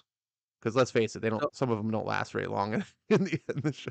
so Butcher basically responds to his threats by head bashing his face and I breaks love this this. He guy's doesn't even nose. get to finish his say. Let's show him what it means to fuck with the teenage. It doesn't even finish. Oh. Uh, and Well, yeah, look at his so head. People are dying. He says not to hurt them, but man, his head's knocked around. Because remember, they all have that knockoff version of Compound V. Gives them super strength. yeah, And they're just annihilating. And then the big thing is they're fighting here. Everybody's going crazy. Huey's just kind of standing there. He's like, I don't want to fight. I don't want to fight. And then, look at look at the female going against Popclaw. She's like, oh shit. It's just so overly violent. Huey's like, oh shite. It's being chased by Electro or something like that. And Huey Butcher warns him, stay away from him. We'll take everything. And he gets distracted, and then he gets attacked. I love the line Uh, though. He's like, Huey, stay clear of him, mate. You just take the cock. He's like, what? And it's the same thing as the audience. You're like, as I'm reading this, I'm like, what? what did he What did say? you? And then he's like, he means me. And it's like, oh yeah, that guy's name is Blarney Cock. Yeah. So And it's just like a really cool writing because it leaves you confused for a second, and it also in a way kind of suggests that Blarney Cock is the chump of the team. It's like you just take that guy. Um, Yeah. and yeah, there's just a big fight scene. And then Um, so he was like freaking out about in Butcher's just grabbing people by the balls, swinging him around by the balls, and he was about to get his thumb in his eye, and he would just out of instinct puts his arm through and punches, and he goes right there. So this is what I get funny. Like look at Frenchie's face. You look at Mother's Milk. You're Yep. like, holy crap! And the girl's like, eh. Right? So he gets yelling. He's like, and then so he's like, fuck's sake, Huey, you weren't supposed to kill them. Like, I'm pretty sure a lot of them had their head snapped by Mother Milk. Their head snapped off or neck snapped, spun around, broken. It's like I Huey think they just wasn't. took. I think they just took a comic beating, Yeah. right? Because Wow. like supers in comics can take heavy hits, so But they probably lost some teeth and well, stuff. there, but further up though, when Mother Milk was fighting, you saw he punched the one guy with the helmet. His head spun all the way around. Uh, go further up. Yeah, like I'm sure Pop Claw got some scars. Um, Look at that. Look at his neck all turned all the way around. Look at. yeah, that's pretty brutal. Maybe that guy can take a punch. I don't know. Maybe I don't know. um, But yeah, so Huey ends up killing a guy, and you're like, ah, crap. I And this love kind this. of I breaks. love this panel though. Or just Butcher's like pauses. He's still holding the dude by the balls. He's just like, I can't. It's hard to tell if he's holding by the balls or the dick. I can't tell anymore. yeah, whatever. He's holding him by. But this is just like how he's just not paying attention anymore. He's like, this guy's like, ah. It, Uh, it's it's just the absurdity of this book. I'm a very big lover of absurd humor, so I like comedy like that features absurdity, and The Boys has that at times, and this is one of those times. I also like dark humor, so The Boys also is very dark humor, so it appeals to me on that level. Um, and I this love that. Yeah. Go So the ahead. electric dude goes to tries to go after Butcher. Butcher's like, he's abs because he's on that ball. He's like, get your fucking hands off me. And he's like, what? He turns on me. He's like, oh, sweet Jesus. The courage, petite courage. He's just sitting, he's like, just remember when he was holding his girlfriend's arms, he's still in shock again. And Yeah, he's like, mother, like, don't be looking at it. His hands in the guy's stomach. How can you not look? right. And I love And then, that Frenchie though calls him Petit Huey because his name is Wee yeah, Huey, but he yeah. translates Wee into French. It's just one of those little touches that like it's Well, silly. yeah. Like So and then you got the female, basically Kamiko from the TV show, is just standing there. What's going on? Big deal. And he rips his hand off. This guy's hand off. He's like, "Yeah, you think you're gonna burn me with your and then with your jacking hand, your waking hand?" He just yeah. Hey, like it happens. Just chill, Mo. It happens. Don't worry about it. Don't sweat, okay? You can't. He's like, then the guy is at the rooster. All of a sudden, there's a little hamster crawling out of his pants, by his ass. yes, He, the dude had a hamster up his asshole. yes. And this is Huey's reaction. Oh Oh no! no! Like it was just like no, no. Come on. Don't picking it up, man. He was Mother gonna pick it. He's Milk. like, oh, Like that is some truly appalling shit. oh, the poor wee man. He's gonna pick. He's like, I ain't touching a goddamn thing.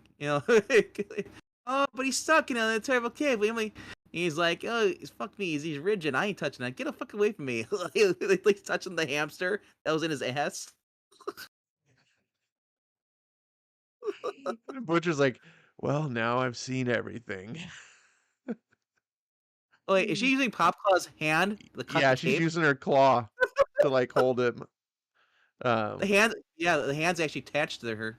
Oh, yeah. Oh, Huey, and now we're gonna have to go to. You're gonna have a Yeah, never gonna have one of those fucking funerals. It's like, and this is when the aftermath, you know, Yeah. and Homelander's pissed, you know.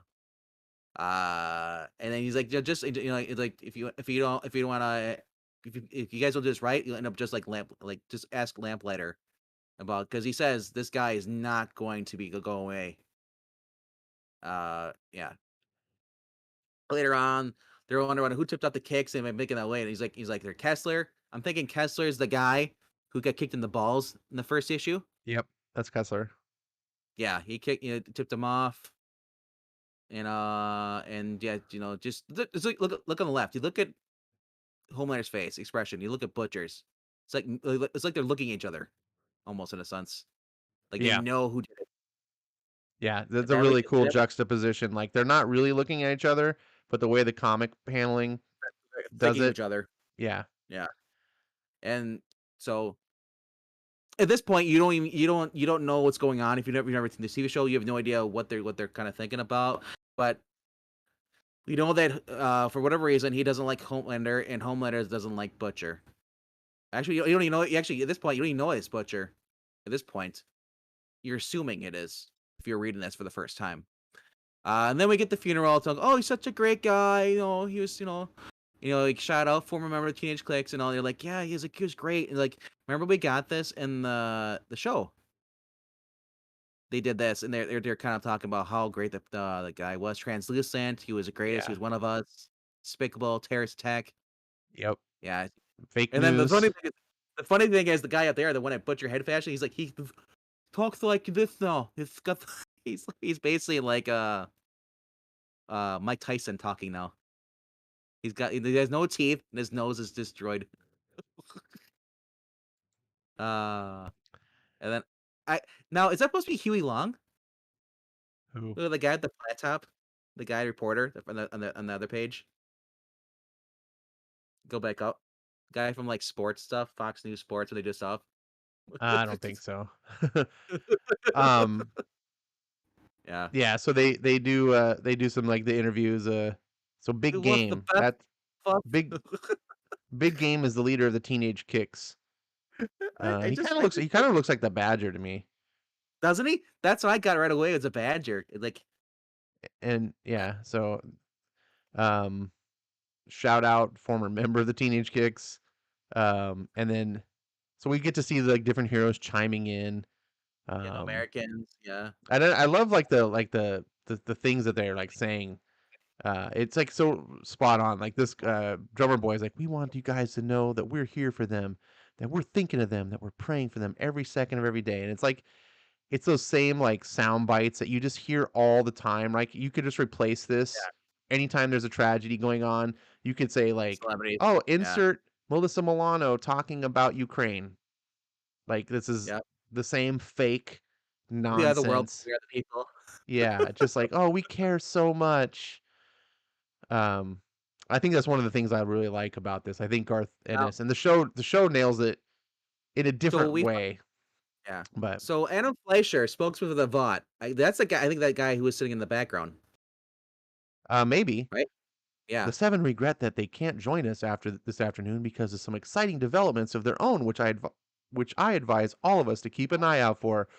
But Barney was a friend. He was their friend. He will always be a friend. That just sounds like so like real. Like that's like the way you'd see like something in a newscast about something. Um, Now, here's a loose connection. Barney was the name of the character that was played by Neil Patrick Harris, who's gay. So I'm not sure which was came up first. was he in it? What? In the Neil Patrick Harris and How I Met Your Mother played Barney. That was his name. I thought you were talking about the show. No, oh no, This is no. his name's not Barney, it's Blarney. Blarney Cock. I know, but still. Which is really weird for an American superhero to be called that. It's a very UK term. But Well, it's now on this his grave. I think sometimes people forget that other countries don't talk like them. Um, $800 for TV like that? Sweet. right? Stony. Stony.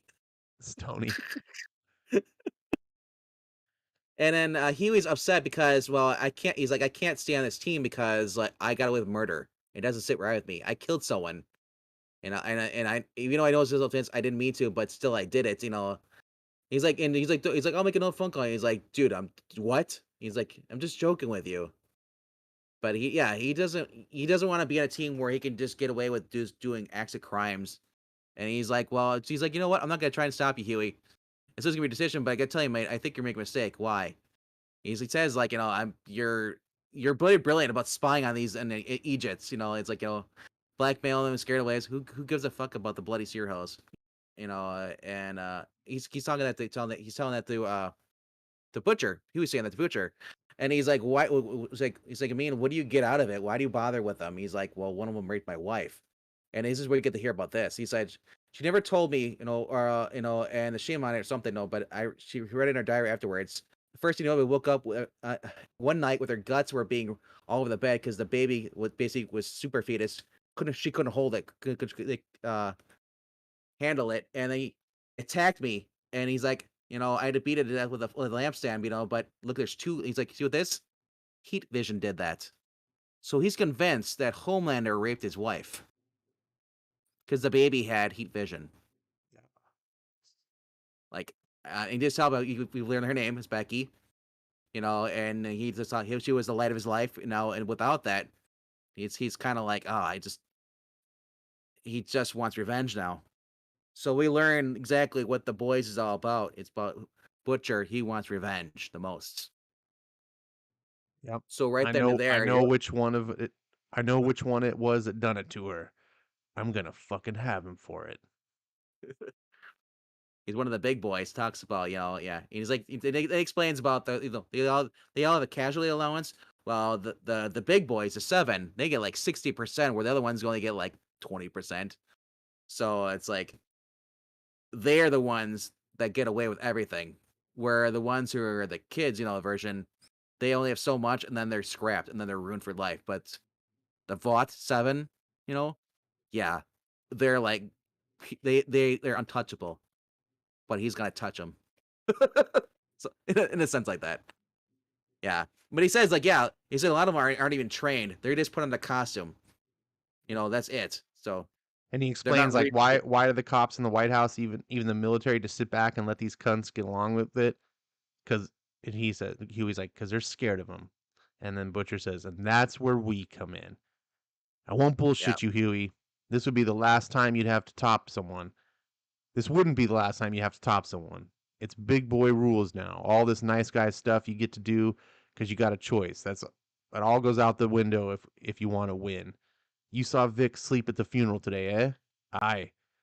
See, it used to be a fuck sight simpler, mate. The soups are backed by the big corporations, and we keep an eye on them for the government. That hasn't changed, but now the lines are blurred. Dakota Bob hates soups. He knows how dangerous they are. But Vic the Veep, he's a Vought American man, through and through. He used to run the fucking place. They're the ones that got him on the ticket in 2000. And what that means, my son, is that we are one bad day away from a super friendly president in the Oval Office.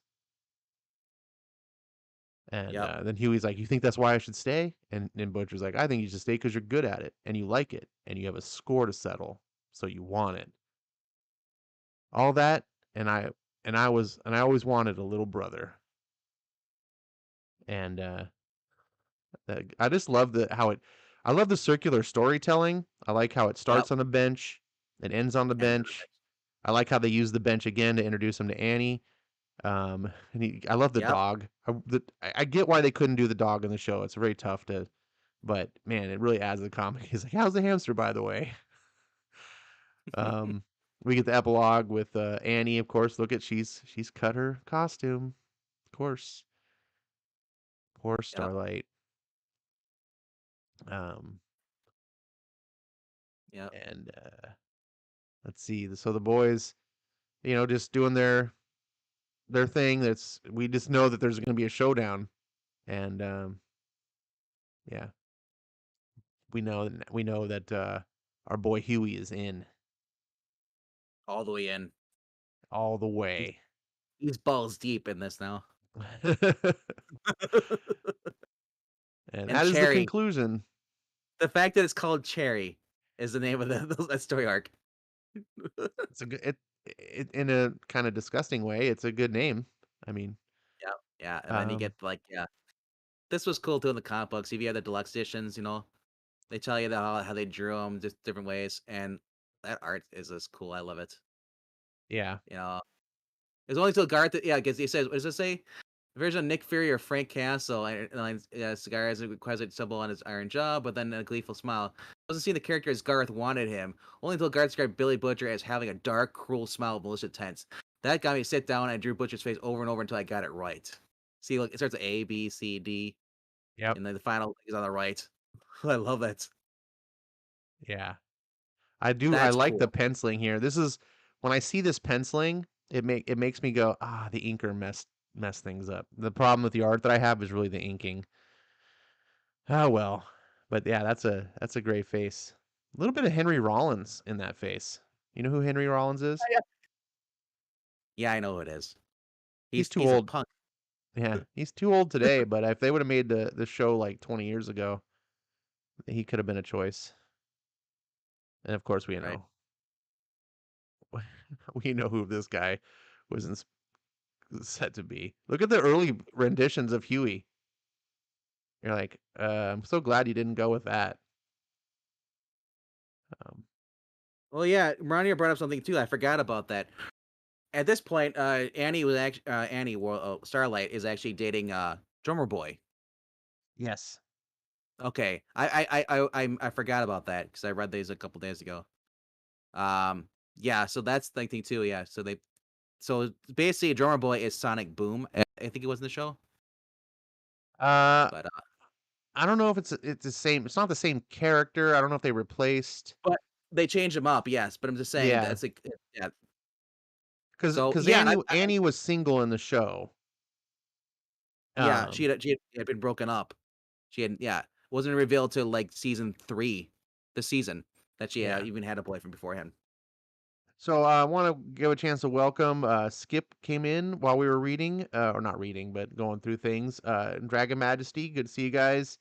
Um, so say hello. I haven't seen Dragon Majesty in ages. So if you're still I here, say for him Dragon, too. you said you've read these. By all means, say any comments you have about it.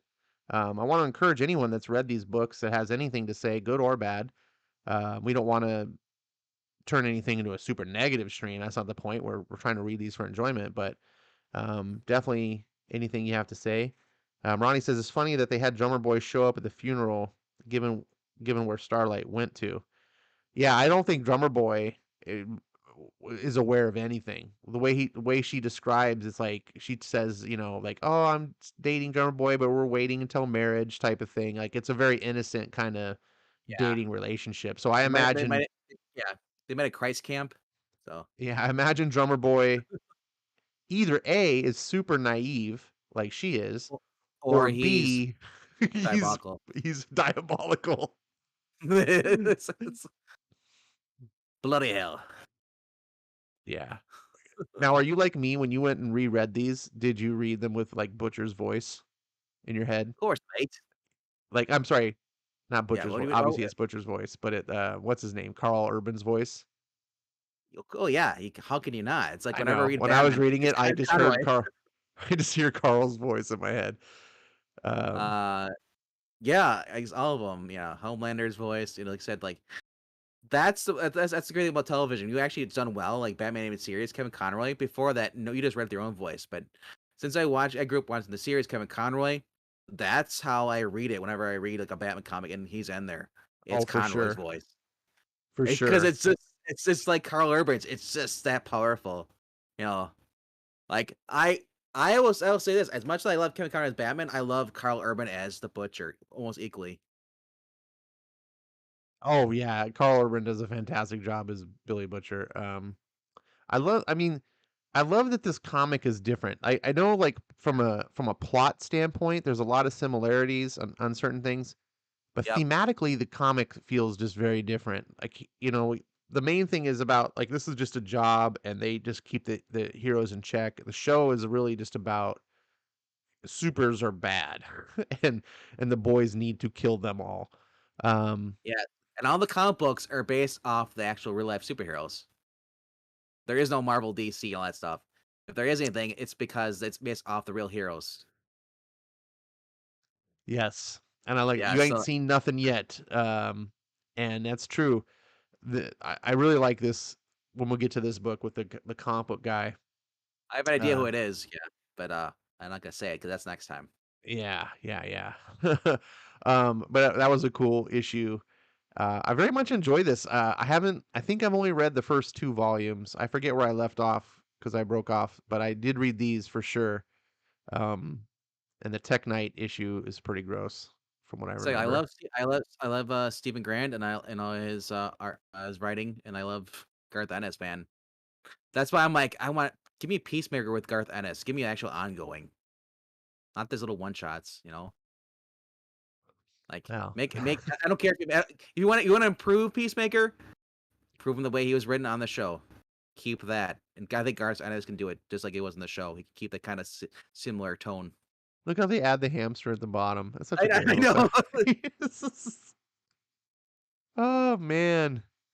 Uh so hopefully you guys have been reading along. Join us every Monday. We're going to go through another volume of The Boys. So I encourage you guys to read it. Come over to the Discord. We could talk about it in between. Also other books that you may be reading, or if you want to encourage other people to read. That's always good because I discover books through word of mouth pretty much. People tell me like, "Oh, have you read this?" And sometimes I poo-poo them because I'm usually pretty cynical, but sometimes you get through and I discover some really great things. Um, I'm really glad to be on The Boys again. Man, I loved that show so much. At first, when Uh, I first started watching it, I was like, "This is very, gross." But I think didn't Invincible come up before The Boys, or was it no, afterwards? it was after. Okay, yeah, that first season was kind of rough, and then you get in the second season, it's like that's when everything just like crazy. I almost didn't finish the first season. I mean, I stopped the first season originally. Oh, I'll say is what really made me keep going is going into the second season is because I knew exactly what happens to with Butcher and his wife stuff in the comic books. So then when I saw that they did that, like, wait, they didn't do it, they changed it. Holy crud! It's like now I have to watch it because I was like, because they and the spoiler for the people who watch the show, Butcher's wife is alive in the show at the end of season 1.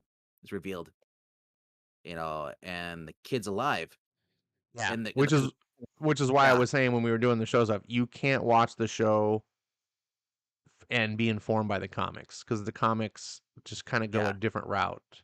They they Which, I'm they glad use because they're both scenes. They use scenes to inform the writing.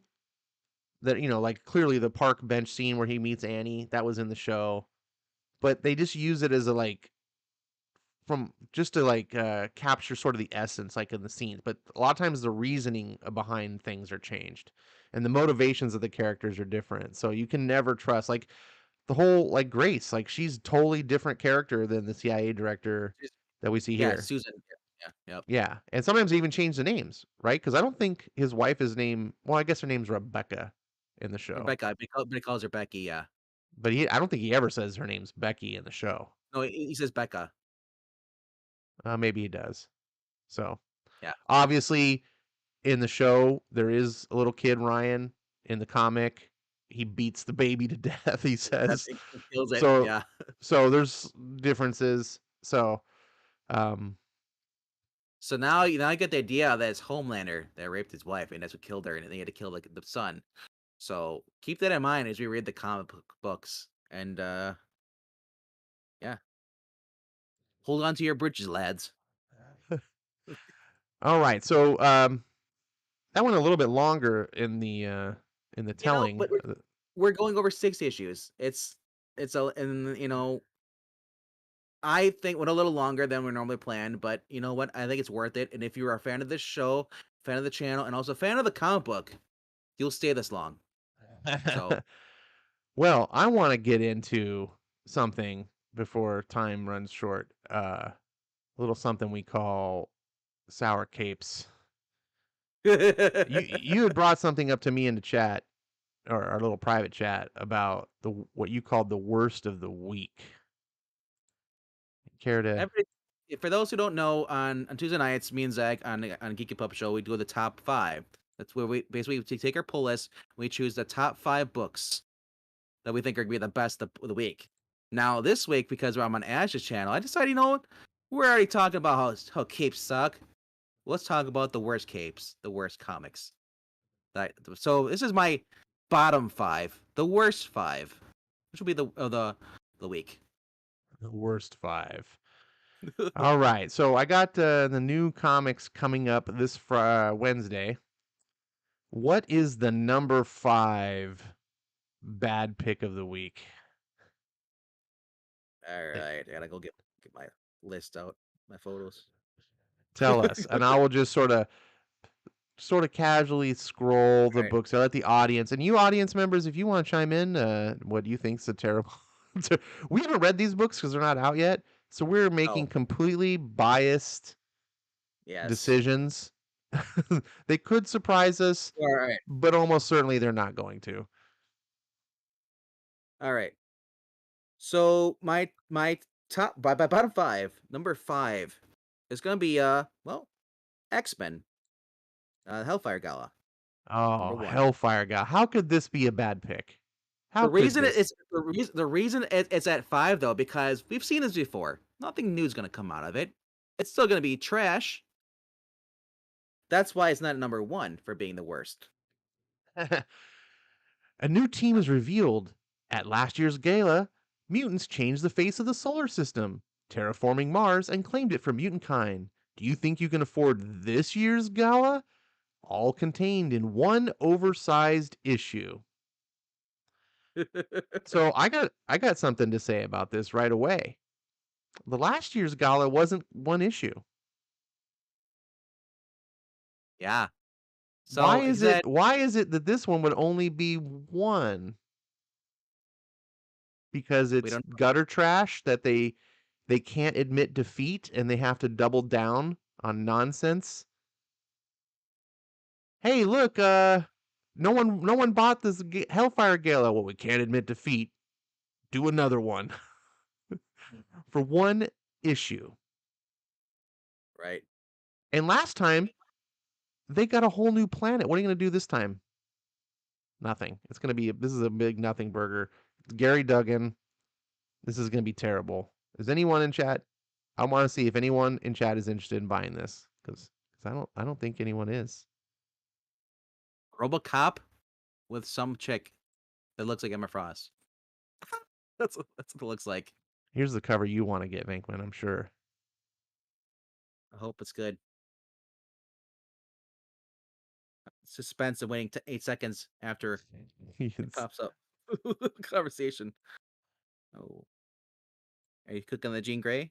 Oh no, you're getting that one. Why would you click on that one? That's the Yeah. cover that's the cover you want. I can tell. I'm using my Professor X mind reading. So- You know what? It's sad. They would do my blood dirty like that, Gambit. Now he's basically Channing. You know what? That is Channing Tatum.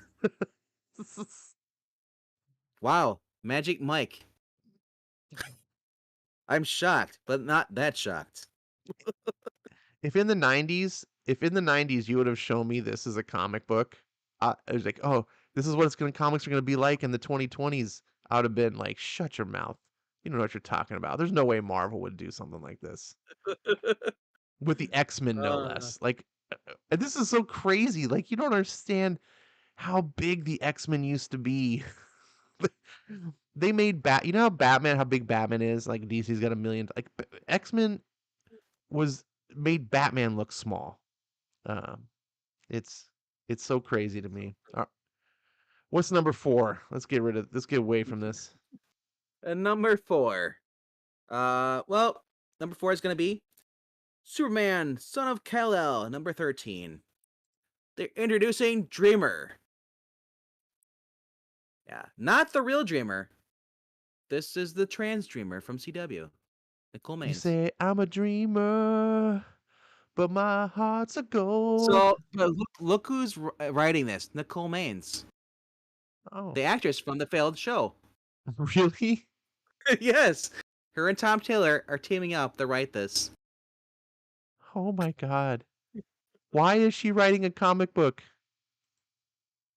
Well, if you're gonna write about a trans character, you gotta have someone who's trans writing it, right? Why? Is she trans? Yeah, No. she was out. Remember the whole bathroom thing about men can't use the bathroom? That was all the news a couple years ago, couple like 10 years ago.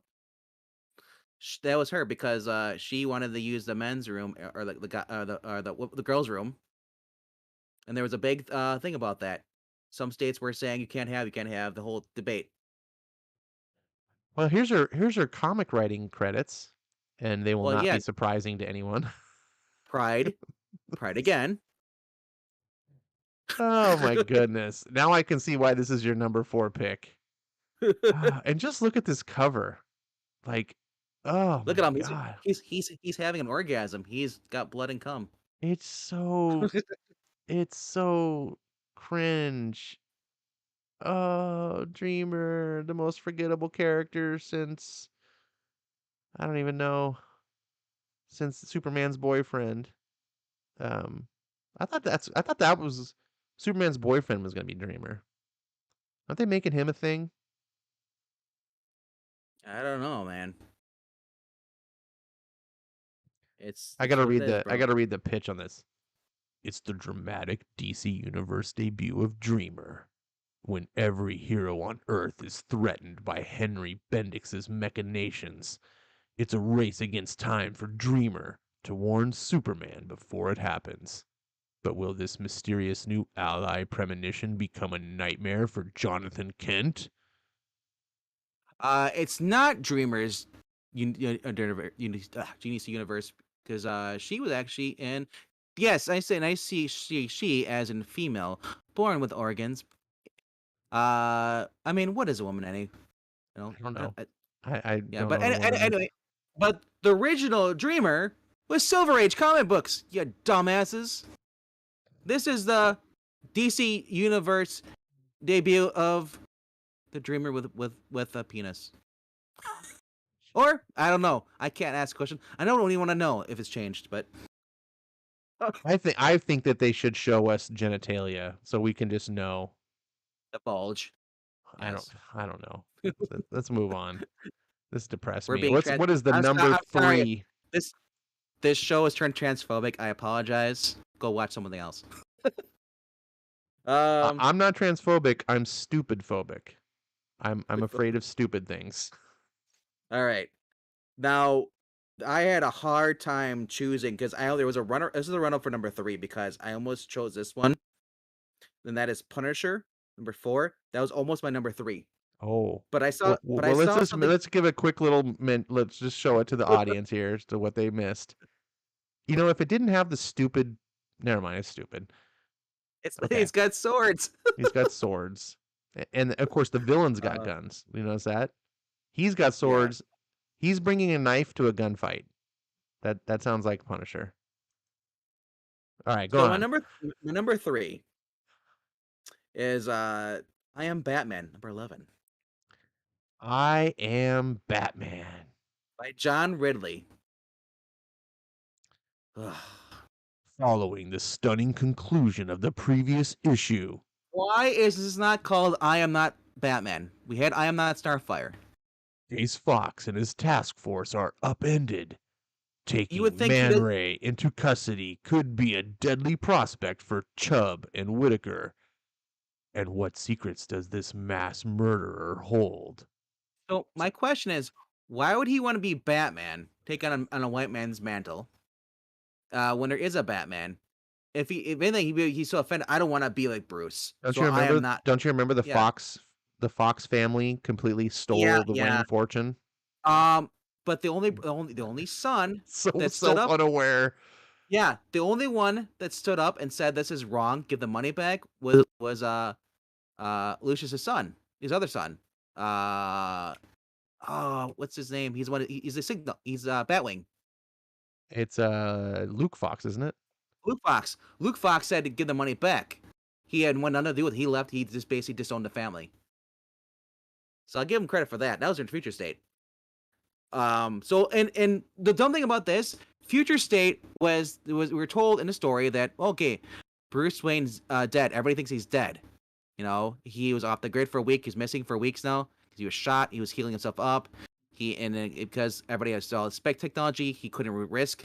So everybody thinks that Bruce Wayne, billionaire, is dead. You know, and so this guy, because he's got daddy's money. Well, daddy does not really daddy's money, but he is it. I'm gonna be Batman, and he's confronted by the other heroes and said like, dude, you're not Batman.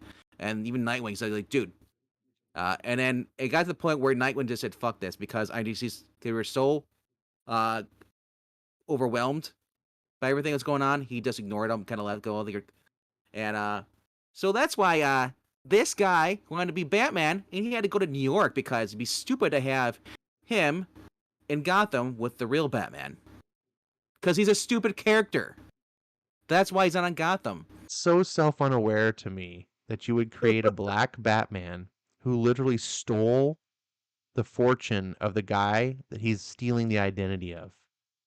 Like, And then, do they not yeah. understand the connotation that implies of what they're saying?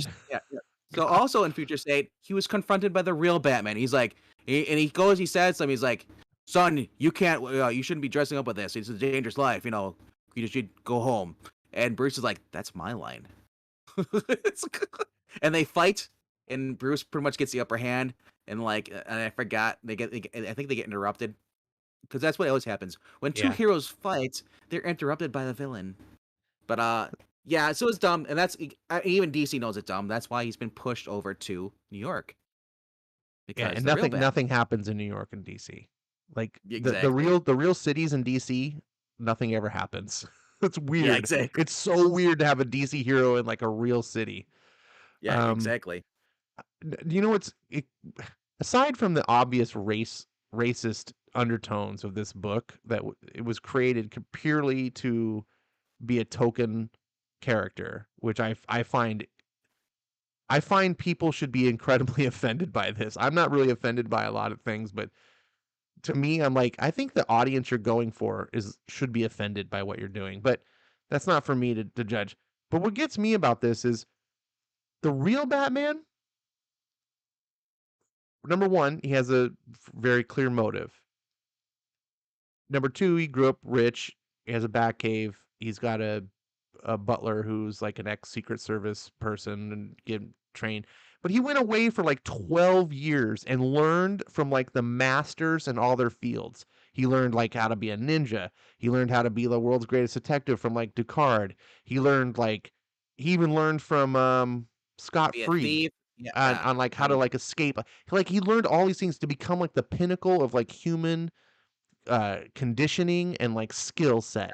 And Bruce Wayne is like probably one of the smartest people on the planet, right?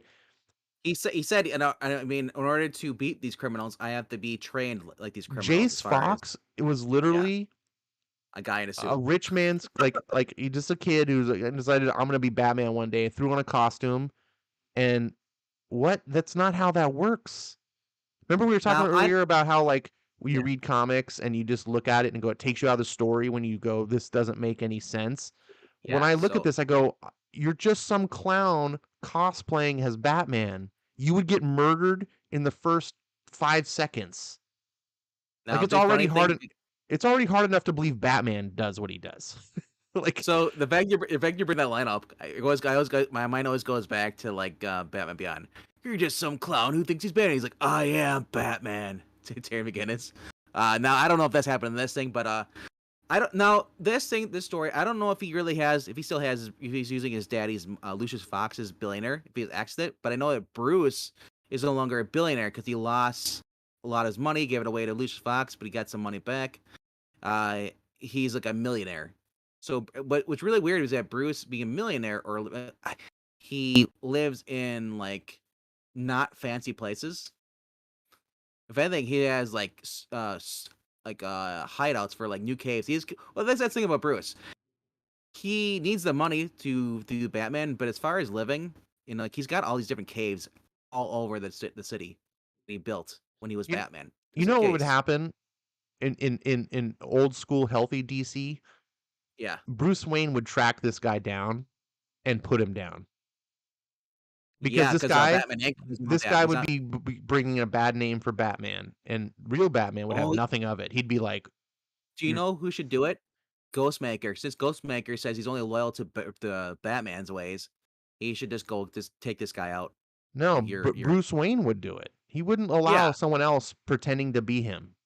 Well, yeah, you went after Paul Valley, Yeah, Azrael. like but and nothing matters at DC. So, No. but Skip makes a The, comment. He digs the style of the cover, and I have to concede that it does have a good yeah, cover. the cover's good, but it's basically Bruce Wayne with like blackface. I have one thing I don't like about the cover is the "I am Batman." That title is so cringe considering the content. Like it's just That's true. Yeah, they had to remind you because he's that arrogant. I am Batman. Quit saying I'm not Batman. I am Batman. It's yeah, like, dude, you're not. yeah. It would have this I could have worked so much better if this was the new Batwing comic. If he like yeah. replaced his brother, which Or an Elseworlds where Batman actually did die in Future State. This is a continuation of Future State Elseworlds. except that it's You now know? happening in the normal continuity. Yeah. So bizarre, so weird. Yeah, It, it just it's this is like it's so obvious what they're doing. Like well, if this were a real thing, most people have like the sort of like dignity and like just the common courtesy. Like you don't take other people's identity, right? so I don't like yeah, you don't. I wouldn't try to pawn myself off as Skip and Tosh, right? Like he's him. Like I would never I would. try. Cool. He's cool, but I would feel Yeah. like a total chump trying to like ride his coattails, right? It, Yep. that's how real people. So this guy should feel that way too. If he had any sort of like sense of real character that I should admire this guy, he should be kind of guys like I'm not going to call myself Batman. There's a real Batman. I can call myself a million other things like Batwing. How about that? Yeah, Yeah. do So that. But they I will. don't because the writers are injecting their own agendas in to the characters, and then the characters just have to suffer. So I was thinking about this. So Jace Fox being Batman is like Miles Morales being Spider-Man. This is DC's attempt to create their own Ultimate Spider-Man, It kind of is. It kind of comes across and that way. and it's failing miserably. Yeah, I'm surprised that this has readers. To be honest, I think the only people maybe it's a lot of hate readers. Well, if you're on League of Comic Geek, scroll down. There might be some people leaving comments about some of these books. No reviews. No one's reading this book. No, honestly, I think the people that are reading this book are people who are just like morbidly curious. They're like, I hate this, but I need Yeah, to know where it goes because I like yeah, Batman. Um, yeah. So I don't know. that So was that's number 3. I am Batman. What's number 2? number 2. And I don't know. It's kind of hard between these two. You could probably swap these 1 and 2. But number 2 is Batgirls. It's number 8. Batgirls. Da-na-na-na-na. All right, I Just gotta that read. art alone in the cover makes me not want to buy it without Right. even knowing what's inside. Let me let But me it's just let me read the pitch and see if I can make it sound better. The Batgirls break into the Iceberg Lounge in order to rescue Seer, who's held hostage by the Saints. Nightwing and Oracle get dressed up and go undercover to help the Batgirls, while also making the mission a date night. But why would they help Seer, the very person who's been hacking into their network and harassing them? Read here to find out. Reiko Tamaki has entered the chat. Did I make it sound better? Date night with Date Nightwing and night. Oracle. This sounds so awful. Batgirls date night. Now take what I just read and then add that cover and be like who? What? It's got a yo-yo on the. Why is there a yo-yo on Is the that the cover? Penguin or is that some girl dressing up as the Penguin? Looks kind of long hair there with the top hat. Oh, wait. Who's the smiling face? I thought there was the Penguin's actually behind the shadow. So, so some girl with big glasses then, with I long can't. hair. I don't know. Is that the lady from Invincibles? The Incredibles. I don't The- know. the- Oh, but there's other uh, covers. you know what the most offensive thing about this is that they have awesome characters, but they write them like shit. Look at the cover. Yes, yes, Eating. they have the jet. So they must be in Chinatown and have the Asian girl sitting on top eating food. They're Why isn't eating. she? Yeah, why doesn't she That's have Chinese food sitting on top of a whoa, Chinese whoa, banner? whoa, racist. Are you trying to suggest that Chinese people only eat Chinese food? I'm just saying that's how stupid these writers are. I'm surprised they didn't think of that. They're like, oh wait, we gotta go do that because the fact you have a Chinese symbol underneath it or a girl's Chinese sitting, it's kind of dumb. The sad It's thing like on the is this particular artist is a good artist. This is, I mean, it's just the content of the you know of what's being it's what I'm making fun of. The art itself is actually it's good. so It's well Ed, framed. I like the angle. But it's just I so gotta funny. I gotta address this. Ed Burr, you says I'm cringing. Are you crying or cringing? Here's the other cover. Oh, there we Now are go. you cringing? Now the Take funny thing just about this, soak this the, one in. Soak the it in. funny thing about the funny thing was one of my friends, she's not on here much more, but Pope Fire always wear the Nightwing cap. She had the red hair, so it's like Pope Fire at her desk, just creating things with their stuff. It's like, N- but yeah, Now it's soak this in. Now look, I don't there's want to soak nothing it in. wrong with being a nerdy girl. I love me some nerdy girls. Wait, they made Okay. it better. There's a dog. But this is a person who's supposed to be fighting crime in Gotham. And she's got Gotham Crossing. Oh, look, she got Gotham Crossing in the background and a cute little doggy. And oh, look, it's Dick Grayson in the picture. Oh, it is just so. This is So no. they're doing, yeah, she's doing it for the dog, which I think is Nightwing's dog that he Yeah, adopted. just this is. Do it for her and for him. She's got a video call going on with the other Batgirls. They're like, yo, peace, girl. And by that, she's got live streaming. I think she has like the Yeah, it's the other Batgirls. She's yeah no, literally. no down below that though. It looks like a live chat. Like Oh, maybe. I don't know. And then she's got her tongue sticking out like a doofus. Like, if this were like a simple slice of life story, this would be fine. But it's back. I I don't know who's writing this for. I don't know, man, but the number one book, Number one, what's the number audience is one. waiting. B they It's all new and it's all different. what? It's the Savage Avengers number 3. That's your number one. That's not what I thought it was gonna be. You supplanted my expectations. Uh, where What do you think it was gonna be? where is it? Superman by Tom Superman King? by Tom King. Yes, exactly what I thought it was gonna be. Um.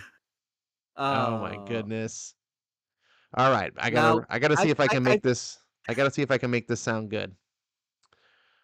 Journey to the Temple of the Beast. Banding together the deadliest warriors of the Marvel Universe, Conan and the Savage Avengers have been accustomed to playing defense.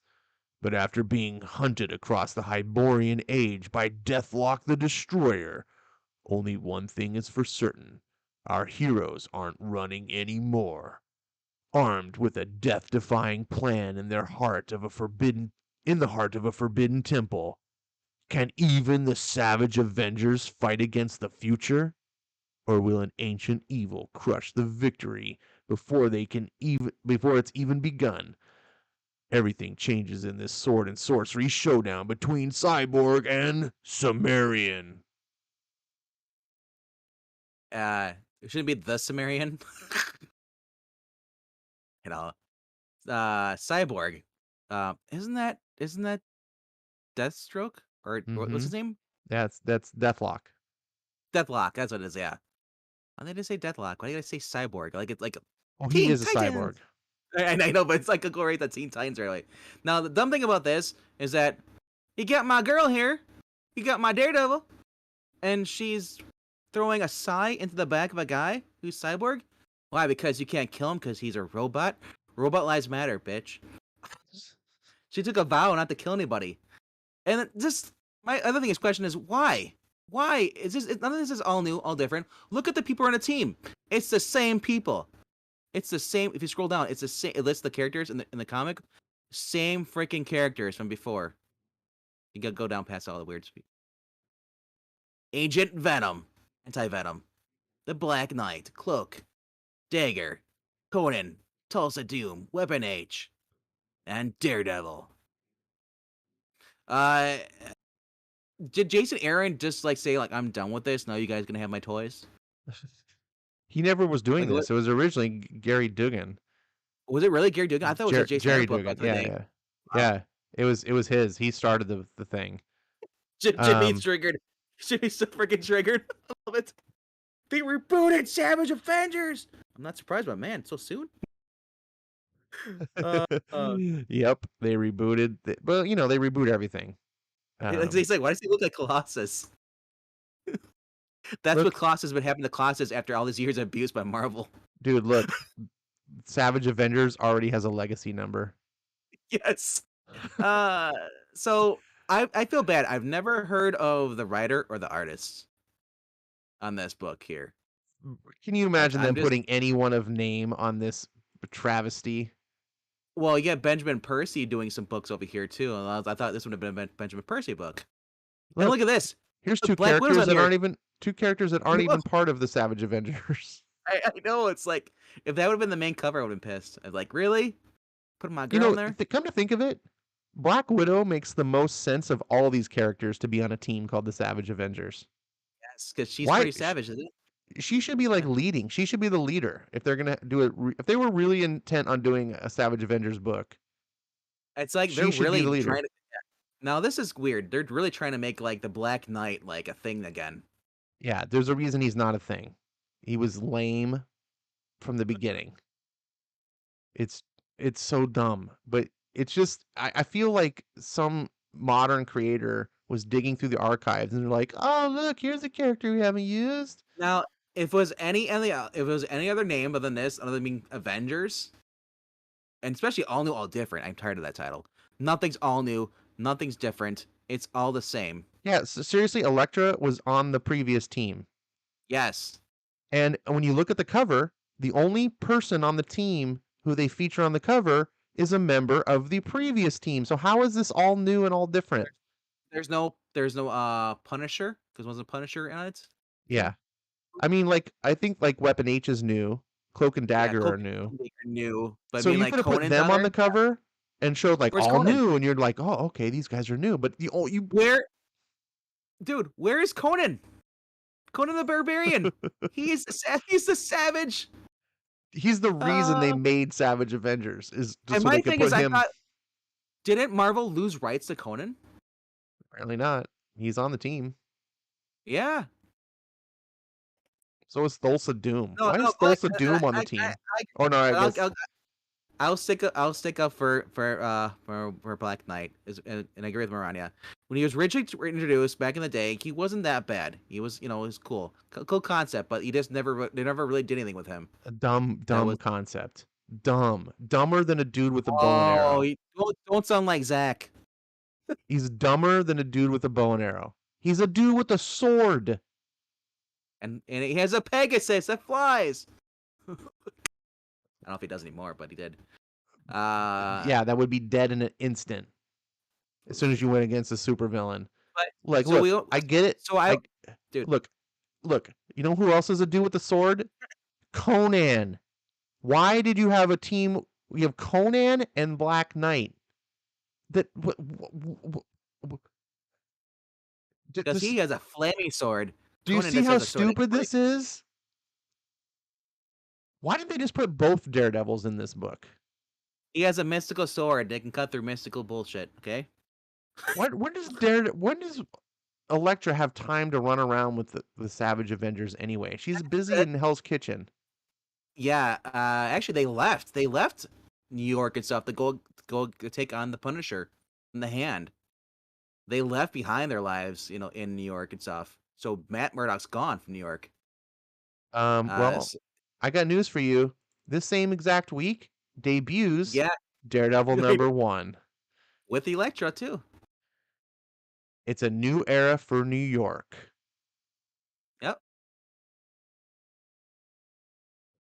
behind everything he's ever known, and Elektra is the last vestige of his former life. Everything Matt Murdock thought might be Daredevil is about to change, including the challenges he will now have to face in the cowl. So he's in New York with Elektra. Yeah, Hammerhead too. Respect for the Is guy. she back to Elektra?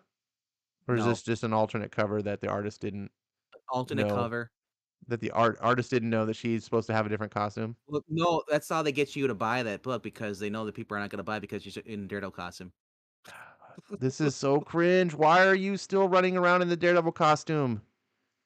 The only thing that's great about this thing is the fact that you still have Cheto's art. If it dropped down to somebody else, I would stop buying the book. Yeah, I mean, it's a good team, but why are you doing this? I defended Elektra being Daredevil for the time that she was Temporarily, yeah. because Matt Murdock was in jail and she was trying to prove to him that she could Yep. fill his shoes. And I was like, Well, okay, here's this is a cool motive. It's kind of like I get it. Like, and then when Matt you know Murdock eventually get his shit together, to be to be fair though, we don't know. In the next couple of issues, she could return back to being Elektra because they're going against the Hand now. He's back to being Daredevil. I just don't understand this idea. Like you have to be the world's biggest asshole to run around calling yourself someone else. What's weird about this is like Zdarsky. Now Zdarsky's writing this. He's also writing Batman, and Batman. He's basically further somebody's like, yo, Bruce is no longer with Selina. That ship is dead. She's banging another guy, which is really dumb because in her own book, she's not banging anybody. You want to see Like something so, Zdarsky. cringe? Oh no, Sorry, I is didn't this mean to gonna? interrupt you, but I know you're a Spider-Man fan, so I thought you would love to see that. Oh man, his legs messed up too It's Daredevil Spider-Man. by Sona. Look at his radar sense; it even's like got webbing. Looks like an ant, man. I know it doesn't look like it's so dumb. I look at this and I go, "This is dumb." But I guess they're doing these DNA covers, whatever the hell that is, spider Oh, DNA. Yeah, I don't ask. swear, Do not ask. look at how many covers they're doing for this Daredevil #1. Look at how many. I want to find somebody who actually buys every single cover. There are That's not a people that shop. do. There are totally people that do.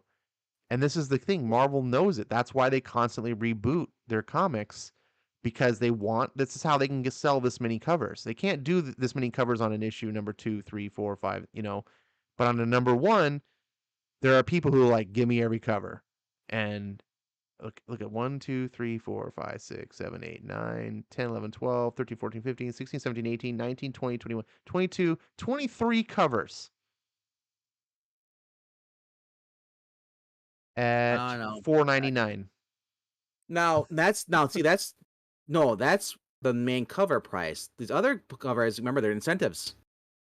You have to buy 20 or buy 30, buy Correct. 40. Correct. Yeah, But I'm just saying that's what the so cover price is. Yeah, you're right. I bet you're somewhere around 1 on 100. So now that you're buying that, like if you're buying like so yes, there's a now that's the Tony Fleet cover. Yeah, I just had to look at that because I was like, yeah, it's kind of cute. I'm not gonna buy it, but at least I can look at it. I do like the little Marvel arf arf arf. So stupid. It's Uh, you and Zach in that. I want to read that. Arf arf.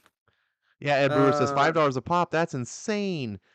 And it's even yeah, more she's full insane time. when you realize that that Yeah. these incentive covers are actually going to be hundreds of dollars potentially. Or yeah, so right now Jimmy she's currently full time Daredevil until they decide to change her back. Man, I'm just curious. So when are they ever going to do that? Is this a limited time thing, or are they just gonna go with it and just say, oh, you know what?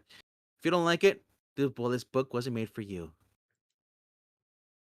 But I don't know. I mean, it's a hate love relationship between me and Zdarsky. He does things I don't like, and then he does things that are like they just redeems himself. So it is what it is, man. Anya, I want to um, give you some Because remember, respect for defending Black Knight. I appreciate yeah. someone who will defend, but he's lame. He's a dude with a sword in a world of So so superheroes. so, and we talked about this. Zdarsky started off really rough in Marvel, and then he slowly started getting better. Oh yeah, no, Zdarsky's Daredevil run was fantastic. Like I said, I even defended when they made Elektra Daredevil and people were like, "Oh, I'm out. This is stupid." Blah blah. I was like, "No, it's actually good. They're doing it in a smart way. They normally don't do it this way."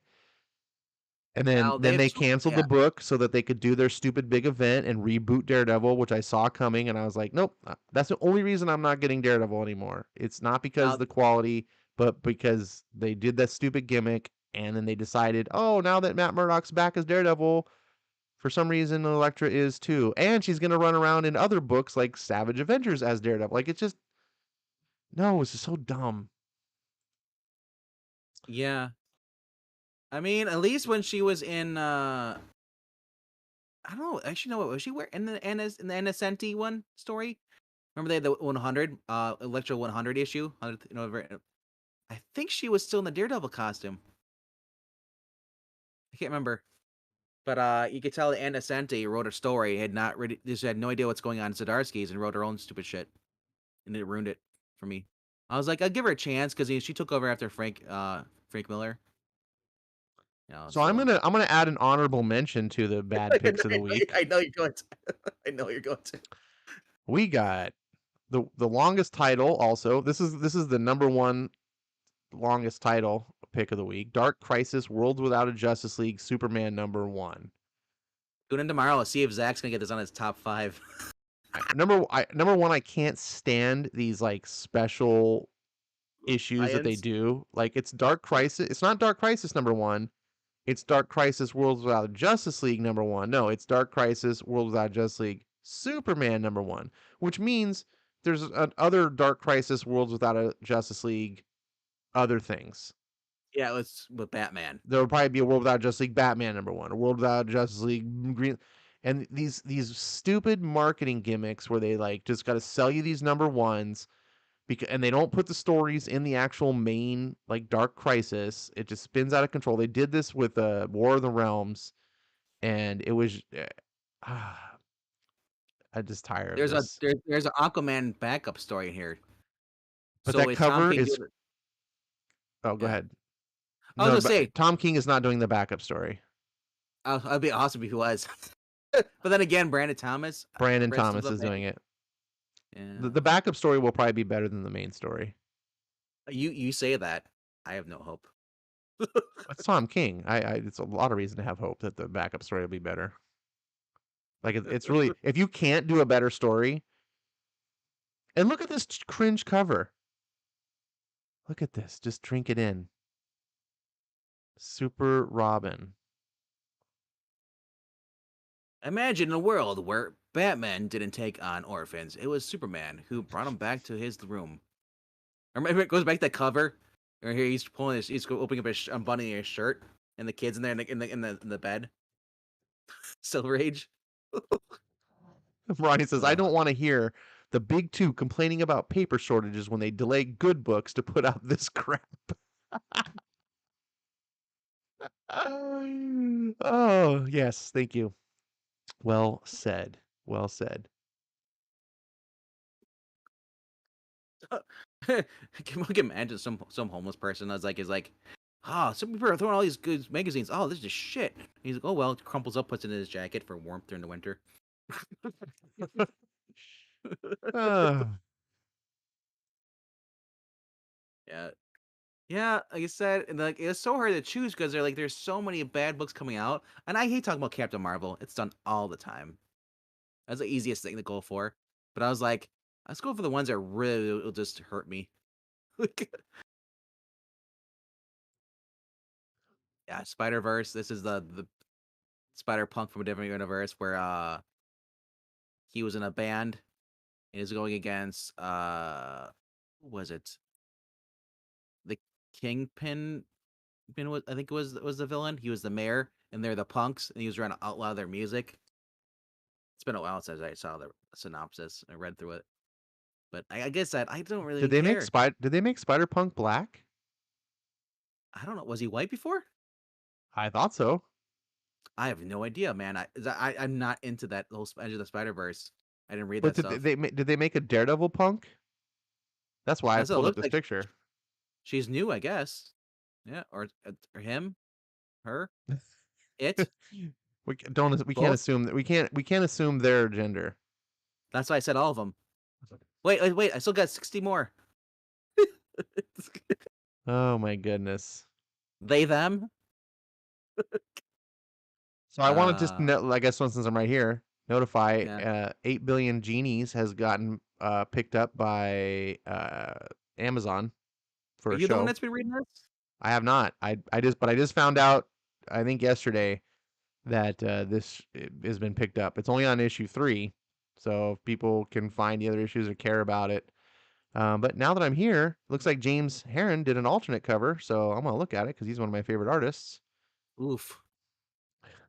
The Now, premise of this book actually sounds very interesting, and it sounds like something that Skip might actually look, potentially read. it's Spider Woman up there with the big caboose. So the premise of this is that one day in the world, genies, 8 billion genies appear, one for every person on the planet, to grant each person one wish. So everyone on the planet gets one wish from their own personal genie, and that's the premise of this book. And I was like, that's a hell of an elevator pitch. Like when I read that, Yeah. I was like, I kind of want to read this now. It's a really like So there, yeah. as far as There's short pitches go, like that is crazy. Yeah, and then also, it says right in there, it says the Lamplight Tavern has provided a safe haven for 8 heroes. So we know there's 8 of these people in there that they're supposed to be their main focus that are normal, I guess. Were there heroes before this? Maybe I don't know. I haven't been reading it, but No, there's not 8. Where does it say 8 heroes? right there, the second line. See it right there. Scroll. Your Oh, mouse I is right see. on it. Yeah. Yeah. Well, the So best thing probably would be to go to issue number 1 and look at the synopsis for 1, because that's going to give you the synopsis for the third issue. So, if you had one wish, what would you wish for? Now, what if everyone else had one wish too? That's 8 billion genies, a new 8-issue series from Charles Soule and Ryan Brown of Curse Words. At exactly the same moment, everyone on Earth gets a genie and one wish. All hell breaks loose in a very entertaining way, and that's just the beginning. Buckle in for the wildest ride of the year. So, it's an extremely compelling premise to me, but the but execution is what I worry about. How are you going to be able to it's pull it in here. off? Yeah. Yep. Looks like positive reviews. But then again, I never trusted it on Comic Geeks. You know, we get the best reviews. Sadly, is on the pirate side because you get to see the people who were like, "Oh, this is great," and then you get the real reviews like, "This is shit." I mean, I definitely want to read this just to I know. try it out. Yeah. That's my only appeal. If you ever do go on on a pirate site looking at comic books, look at the comment section.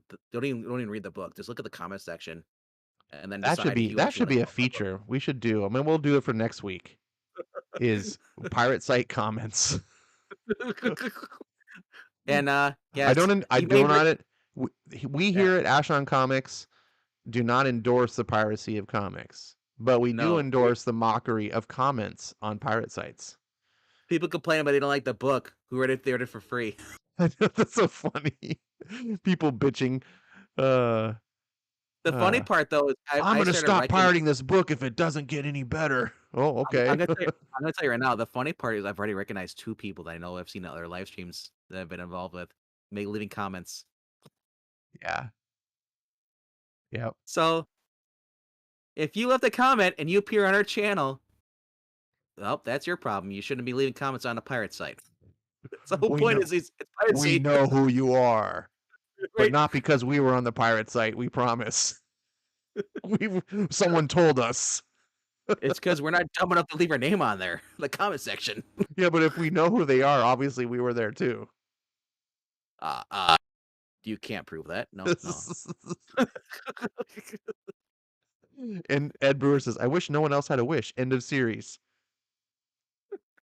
Would that foil it? I don't know, but what would you wish? That's an interesting topic. What would you wish for? You'd one wish, That's tough, man. and then I would my have to thing is, think about it. No, my other thing, same here because a genie, well, also known as a djinn, is an evil son of a bitch. Yep. You wish for something, and they give you complete opposite what you wish for. Yep. Or they give you what Like, you wish for, but in like the most like twisted way. I wish I had $1 million, and then the cops show up to your house because you've all the stolen money from the bank. Right. I wish I was Yeah, immortal. You're turned into a zombie. You're like, ah, or or a statue. yeah. Those are the kind of genie stories I like when it's like the careful what you wish for stories. Exactly. But I'm really curious. So what the thing is, the premise sounds really cool. I'm very curious if Charles Soule's imagination can pull it off because that's going to be the trick. Like, because people can wish for the craziest shit, and like I think if everyone like, to be able to pull off this world where 8 billion people all made a wish and it like all makes sense, like you have to do it. Like I have to be able to buy into it. If I read a book and it's like, oh, this guy wished for $1 million and this guy wished for a new scooter and this guy, I'm gonna be like, no. People in my That's mind, if you give everyone wishes, you're gonna have people like, I wish I was Superman, right? Like I wish, people would be wishing they were like had Jedi Force powers. I'll Uh, just say this: I would never do that. Oh, I wish I was Superman. Like, okay, now you're a comic book character. right. You're trapped in the comic book forever. It's like no, thank you. Marani says she would wish for better writing on Iron Man. Boom, Bendis is back on the book. Right? Yes. The sad thing is it would be better. you know, but it would still be terrible. Oh man, that was a good one, Marania. That one made me laugh. That's the thing. It's like I don't. Yeah, I've never heard of a. The only time I've ever heard of a good genie was I Jim and Genie, or Aladdin movie in the '90s. Other than that, every time you hear about a genie, and every a specific thing, they're mischievous creatures that will ruin your life. Yeah. Like Yep, yep, literally, yep.